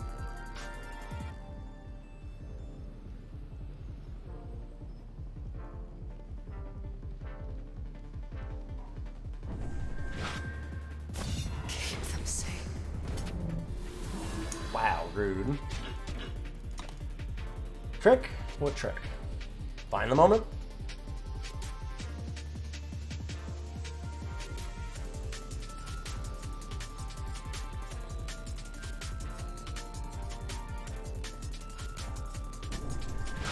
Yep.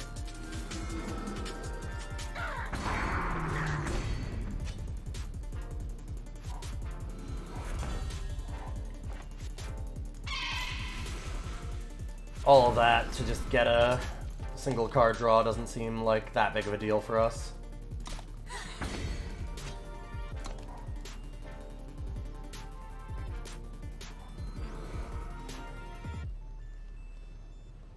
Yeah, our opponent did cast the spells on the right targets. That's nice. Cam Ryan Lay is a really good player. My life for Argenport!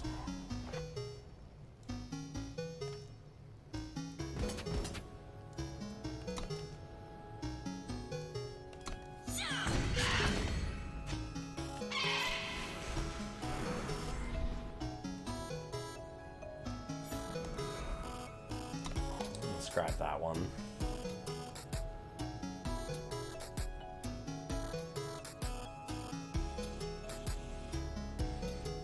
Maybe it's Camry on there? Maybe. Could be. The mountain provides.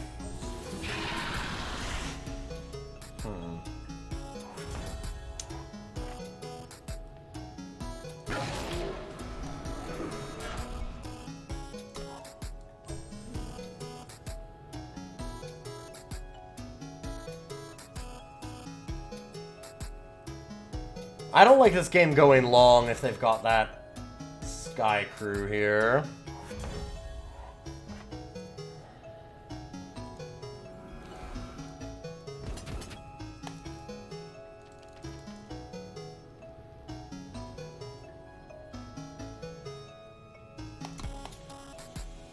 Hi, I have a trick. There's a trick in my hand. Hello, it's me. I have a trick. I say as I attack my T3.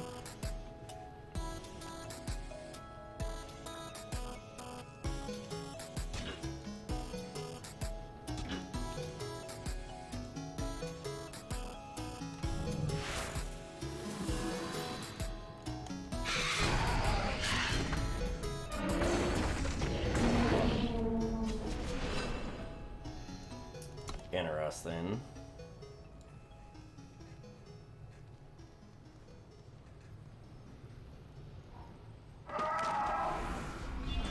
Okay.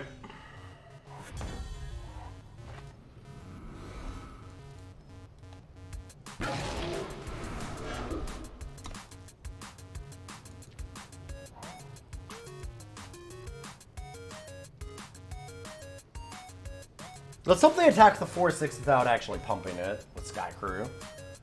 I'm not gonna mouse over Sky Crew right now to see if they can do that. I can't remember if it's a non-flyer or not. I don't really want to, like, let them think that I'm wondering what it does.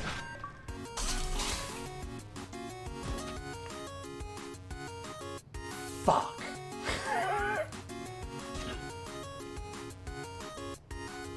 I can still kill it, yeah, but...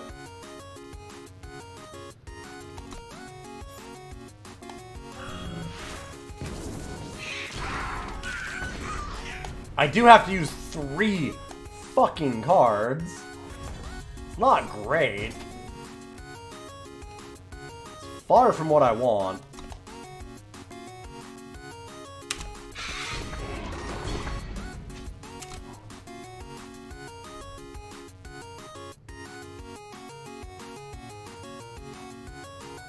Hold them off.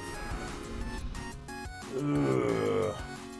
That's an awful one for them to have for Sky Crew.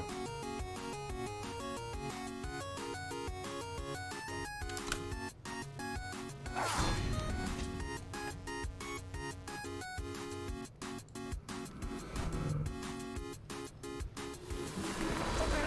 think I actually use this for aggro.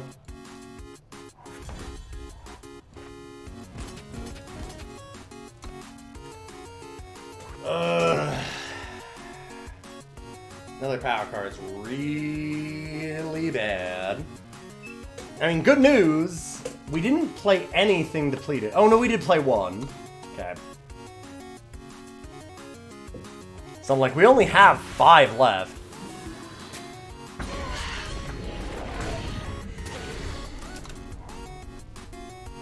I guess we have 6 left. Like, we've drawn 2/3 of our power cards. And we have well under that for our deck. Way, way, way under that.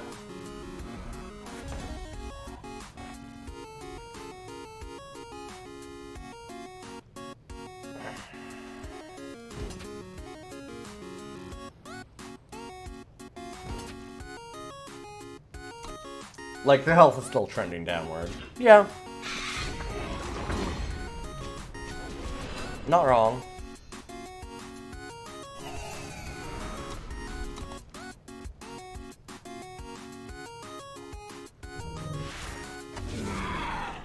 Sure.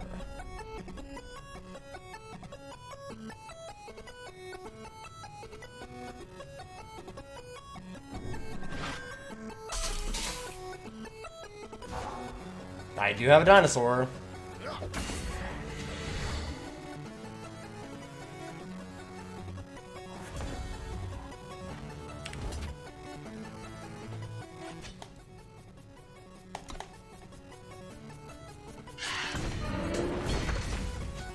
The mountain provides.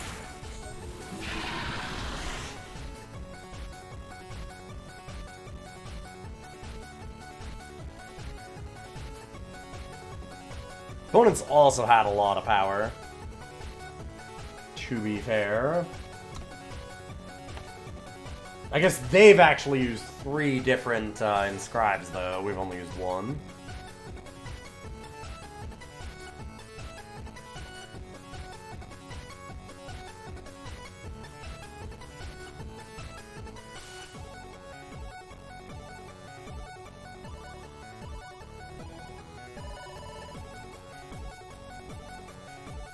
I'm just a little chuffed that,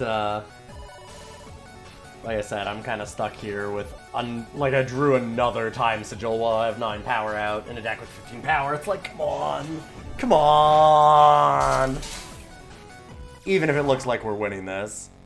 Which, it really looks like we're winning this.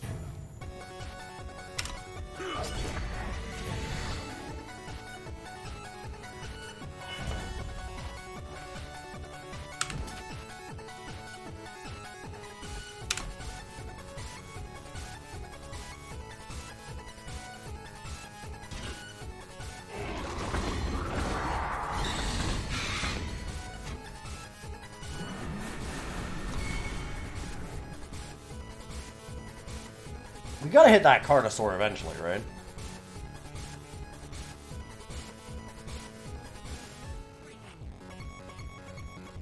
Sky Crew would be such a better card if you don't know, if it didn't exhaust a cost 8 to activate. It's already fucking broken, please don't give them ideas.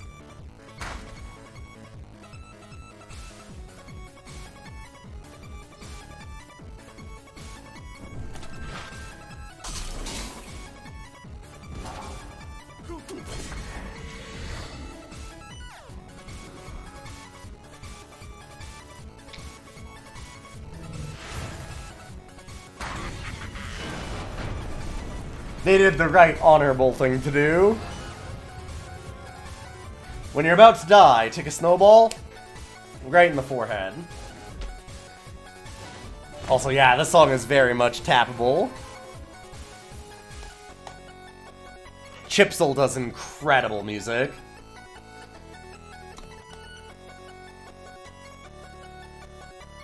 Like, really, really, really good music. This might be another Super Hexagon song? I don't... maybe not. Maybe not that one.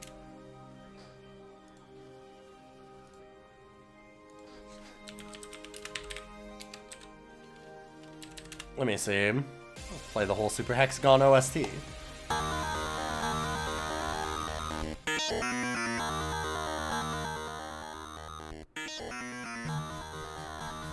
I'll just play Chipsel because Chipsel fucking slaps.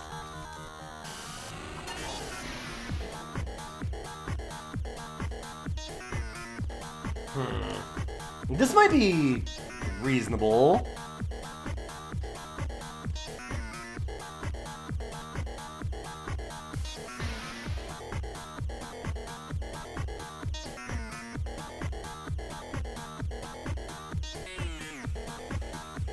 All that shit. I mean, play that and this, and then play Nurturing Sentinel. Fine. Fine, you're right.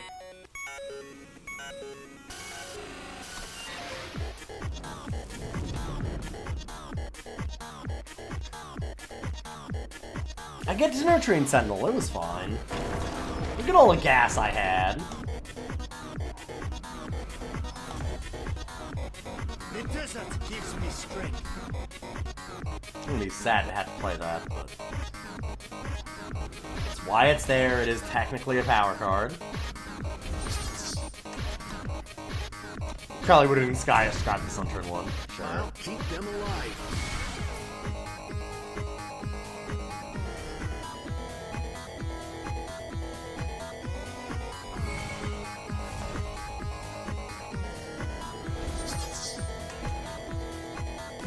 Yeah, but see, you have no idea how lucky I am.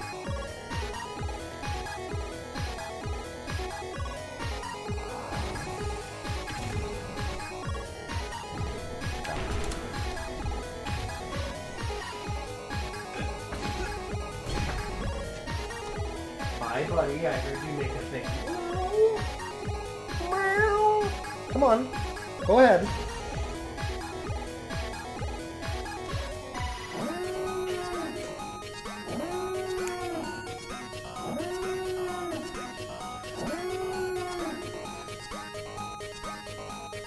Don't make me a liar, come on.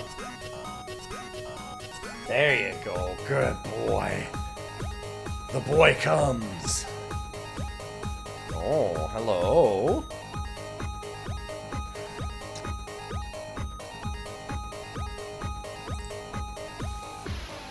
Ow. You think I just play stuff in pass here? Maybe. They seem to be stuck on power. I mean, they have a stealth unit. They can easily use disarm. Yeah. It's a real easy disarm Cloric. I'm just wondering if I actually just want to attack anyway.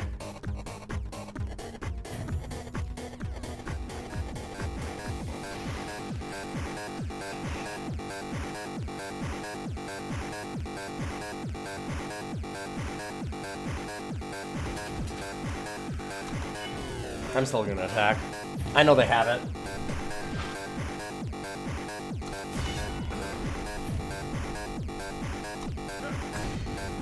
I'll do my best. You hate it? Fair enough. They're at 9. They're stuck on power. I don't want to give them the turn. You messed with the wrong gal.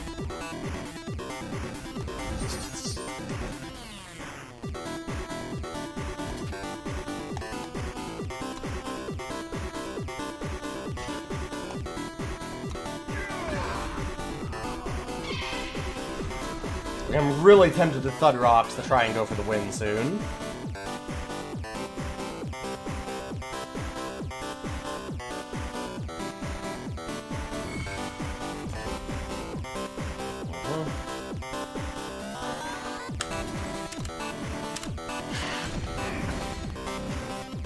Attacking with their spell into their guy gives them a turn, literally. It's not quite the same. Okay, I mean, we know what that is. What do you think of this? Because, I mean, if we just sit there and let them have the disarm up, turn after turn, we're still dealing them damage when we attack through. Sure, they kill something, but, like, a 3-2 isn't that important to our plan right now. Whereas just putting them on pressure is way better in my mind. You didn't say turn after turn. Sure. But it becomes a real problem real fast.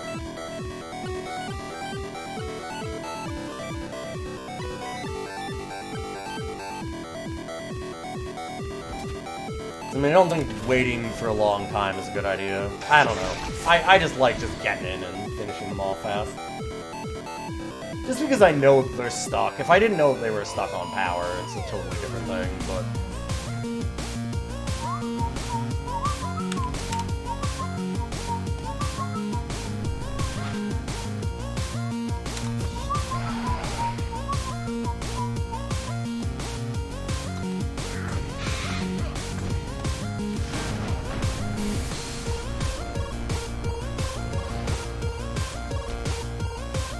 I couldn't have played wrong, because I won.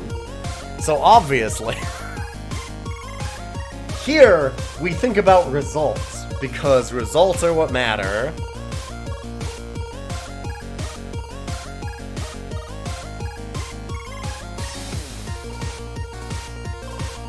It's the thing that I've been known for a long, long time, is infallible logic.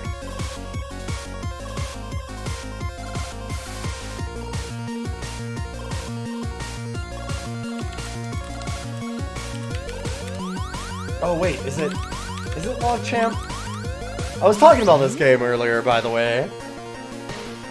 What Log Champ is from.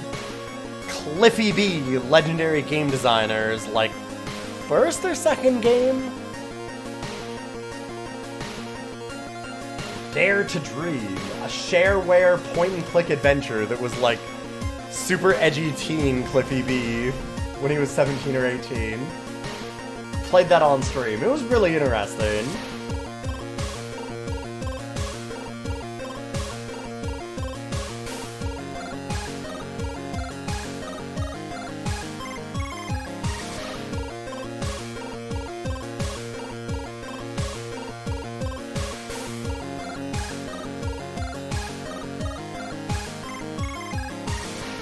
I'm mildly tempted to keep this.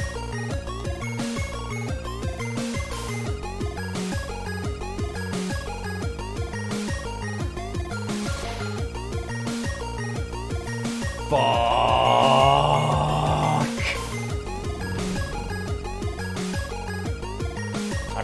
gone to 6. I hate going to 6. I really hate going to 6. I mean, I have 12 primal sources in the deck. You wish to see.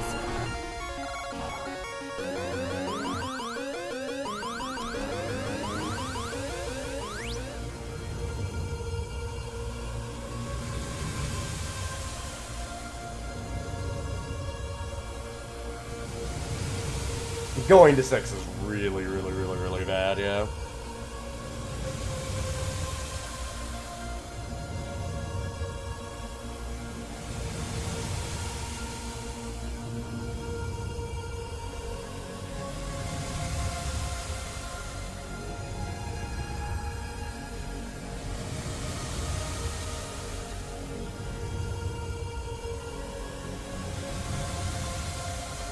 Usually to get 6 over a hand where you can cast 0 cards. You have to consider the fact that we are getting, again, 12 primal sources in this deck. Which makes 2 out of the 3 cards that we had that we could play, like that we had in our opening hand that were in power, playable immediately.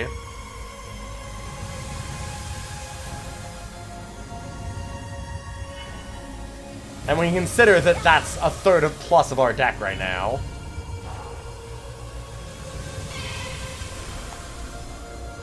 I don't think it's actually that unreasonable.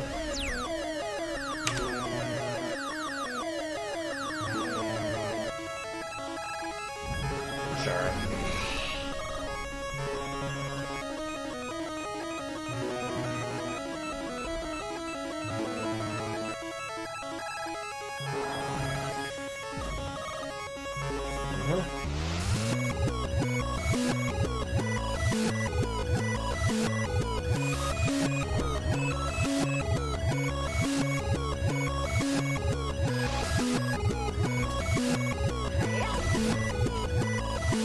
I mean, this is a real rough draw here, unfortunately. We do have Trials and Tribulations to do something next turn, maybe. Sucks that it doesn't do a lot against Kickflip.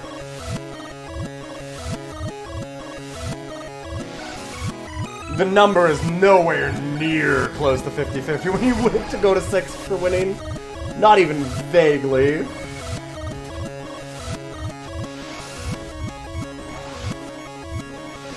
Like, I agree with you. You're probably not wrong on, like, hey, you should probably mulligan more. But also, the idea that, like, you're 50-50 when you go down a card? Come on, please. Your odds don't go, like, you're saying that you're always over 50-50 for every hand that you have more than 7? Every hand, every time? Always? Because that's the only way that makes even the vaguest amount of sense. Because you're obviously worse off having less cards. Obviously. Do you think that you're winning, like, 70% of your games? That losing, like, 1/7 of your hand, your opening hand, is actually going to improve your odds? I mean, your win rate is noticeably higher than 50%. Sure. Do you think that the average person has a more than 50% chance of winning when they go down to 6 cards? I'm not saying that you shouldn't go down to 6. I'm also saying that you are very much not taking into account the fact that you draw extra cards after your opening hand.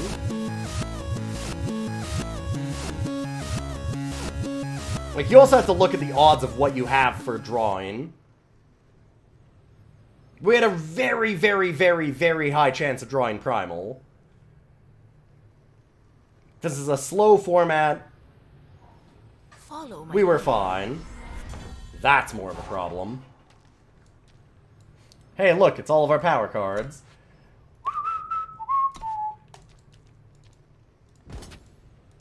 And, like, 50-50 for every hand that you go, like, saying, advising people to go down to 6 because, oh yeah, you'll win at least half of your games.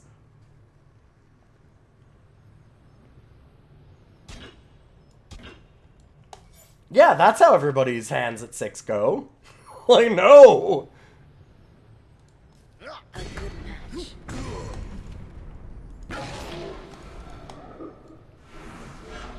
For what it's worth, you've been keeping track of your drafts so that you lose at least 20% more games on all 6s in draft. Yep. That I would probably say is about right. I wouldn't be surprised if it's a little bit less than that on average, if it's like 15% or something, but like, losing 15% win rate is not nothing. Mall 6s are not good. Because the other thing, too, is there's no guarantee that your mulligan to 6 is actually playable either. And I'm not, again, this is not to say that I shouldn't have mulliganed that hand necessarily, or that, like, you shouldn't mulligan more hands. But the idea that you have a 50-50 shot of winning every hand that you mulligan to 6 is fucking wild. There's no way that's correct. Absolutely not. Not even vaguely close. Maybe for the best drafters in the formats. Maybe. But, like, come on. Come on. At least 50-50?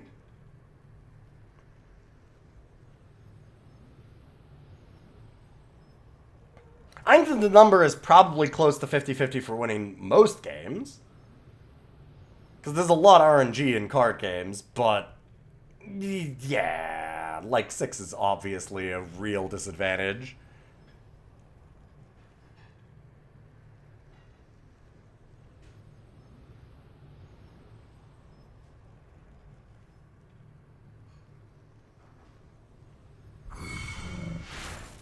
Sick. Choose your Sick. path.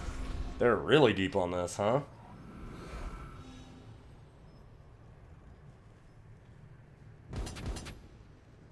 They've got to attack, yeah.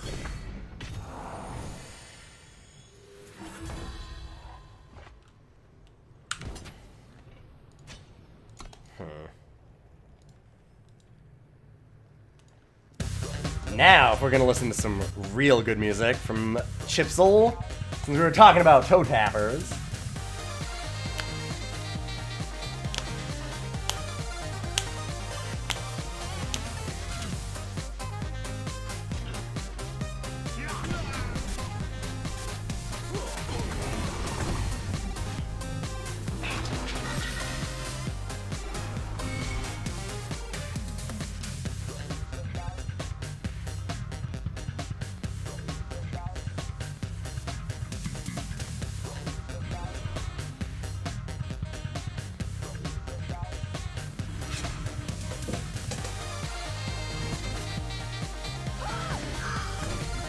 Invoke is a very, very fair mechanic.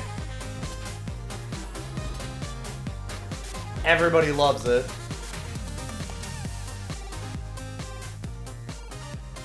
Your win rate has been super high in this format. Again, I'm not talking about just you. You're giving advice for other people to keep hands. Do you think that if you take a poll of 100 people, that even 60 of them, you're giving advice to me too?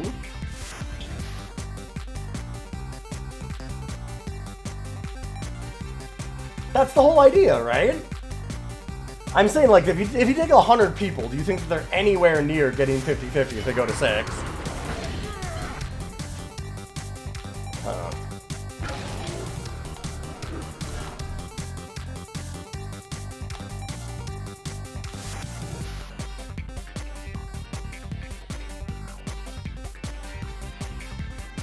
Whatever, it's not worth fighting over. Gotta keep up that wild pressure because, goddamn, supply line is super fucking broken. Welcome to my family. Oh, good. Good thing I only have 5 out of 20... I only had 6 out of 27 cards to draw a power card. Good thing I drew one.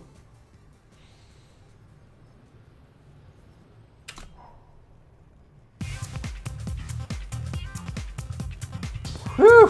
I could have been in real trouble if I didn't draw that extra power card right there.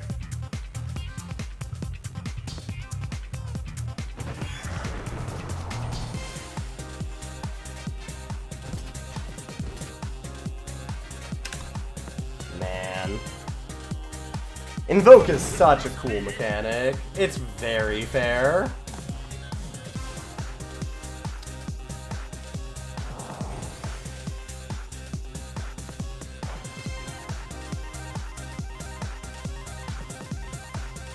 There's a reason why I've tried to play Invoke cards. Man, that's fucked. That is super fucked up.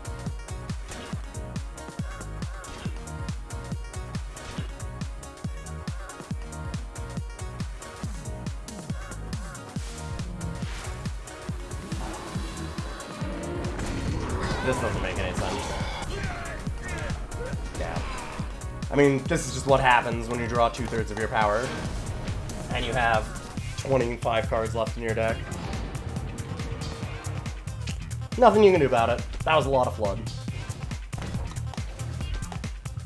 That Mull to 6 turned out, or that Mull to 7 and not going to 6 turned out really, really well. We had a really good game there. Ended up having too much power, if anything. By quite a bit, actually. Oh well, it happens sometimes. Still got our money worth out of it.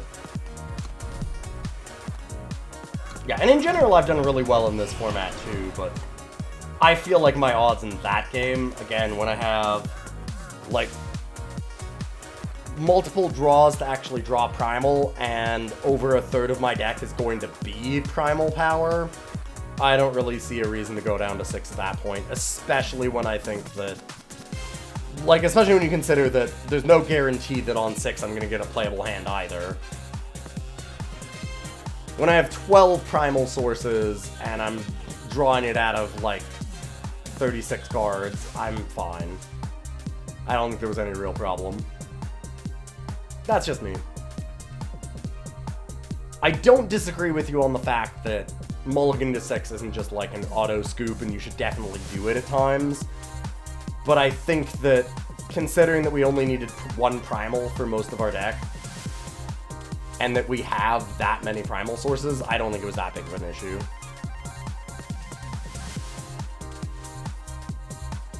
Yeah, Mull 6s more often than not need help from the top of the deck anyway. Like, yes, I could not play any of the spells in my hand, but also you have to consider that it's not just the spells in my hand, it's also every single, like, here. Because when you're looking at it, I've got 12 Primal sources with which to draw, and then I can play every card in my hand. Beyond that, Apprentice Mage, Battle-Wise Elite, Resolute Monk, Frontline Healer, both Nurturing Sentinels, all playable. Namora the Pure, playable. Tower Top Patrol, playable. Instinct, not, I guess. But, like, Lost in Thought, Teleport. I can play 1, 2... I mean, yeah. 1, 2, 3, 4, 5, 6, 7, 8, 9, 10, and every single Primal draw that I get. So we're looking at 22 top decks out of, like, 36 cards that are playable. Yeah, I can get screwed. Also, what are the realistic odds that that's worse than getting 6?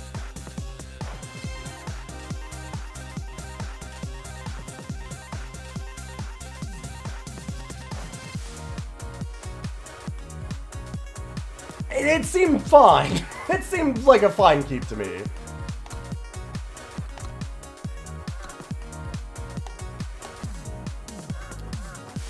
And sorry, Yan Batari, I'm gonna say no to that MS Paint just now because I need to go to bed. It is 12:30 for me. I'm really hungry because I only had 2 meals today, so I might get a snack myself.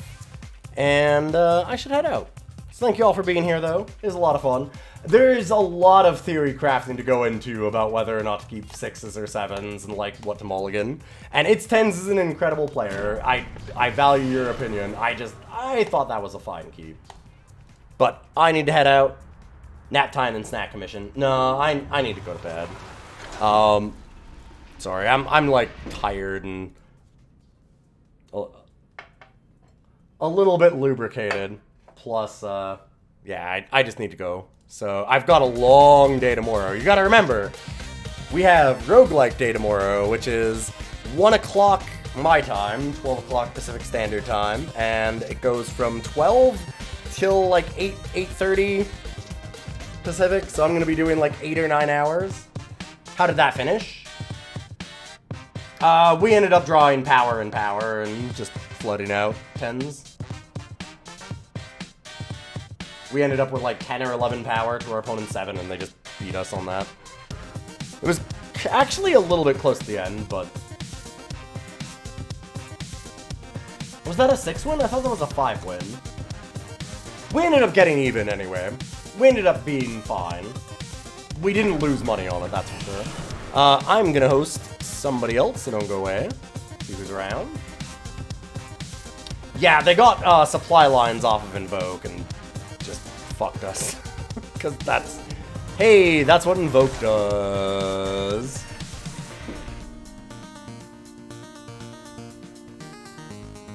Elysian ends up needing trick throws to work a lot. Sure.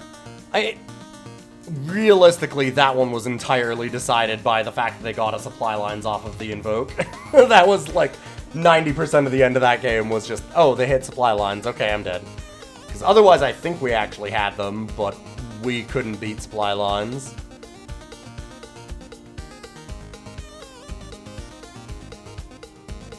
Alright, but I need to head out. I'm gonna host somebody.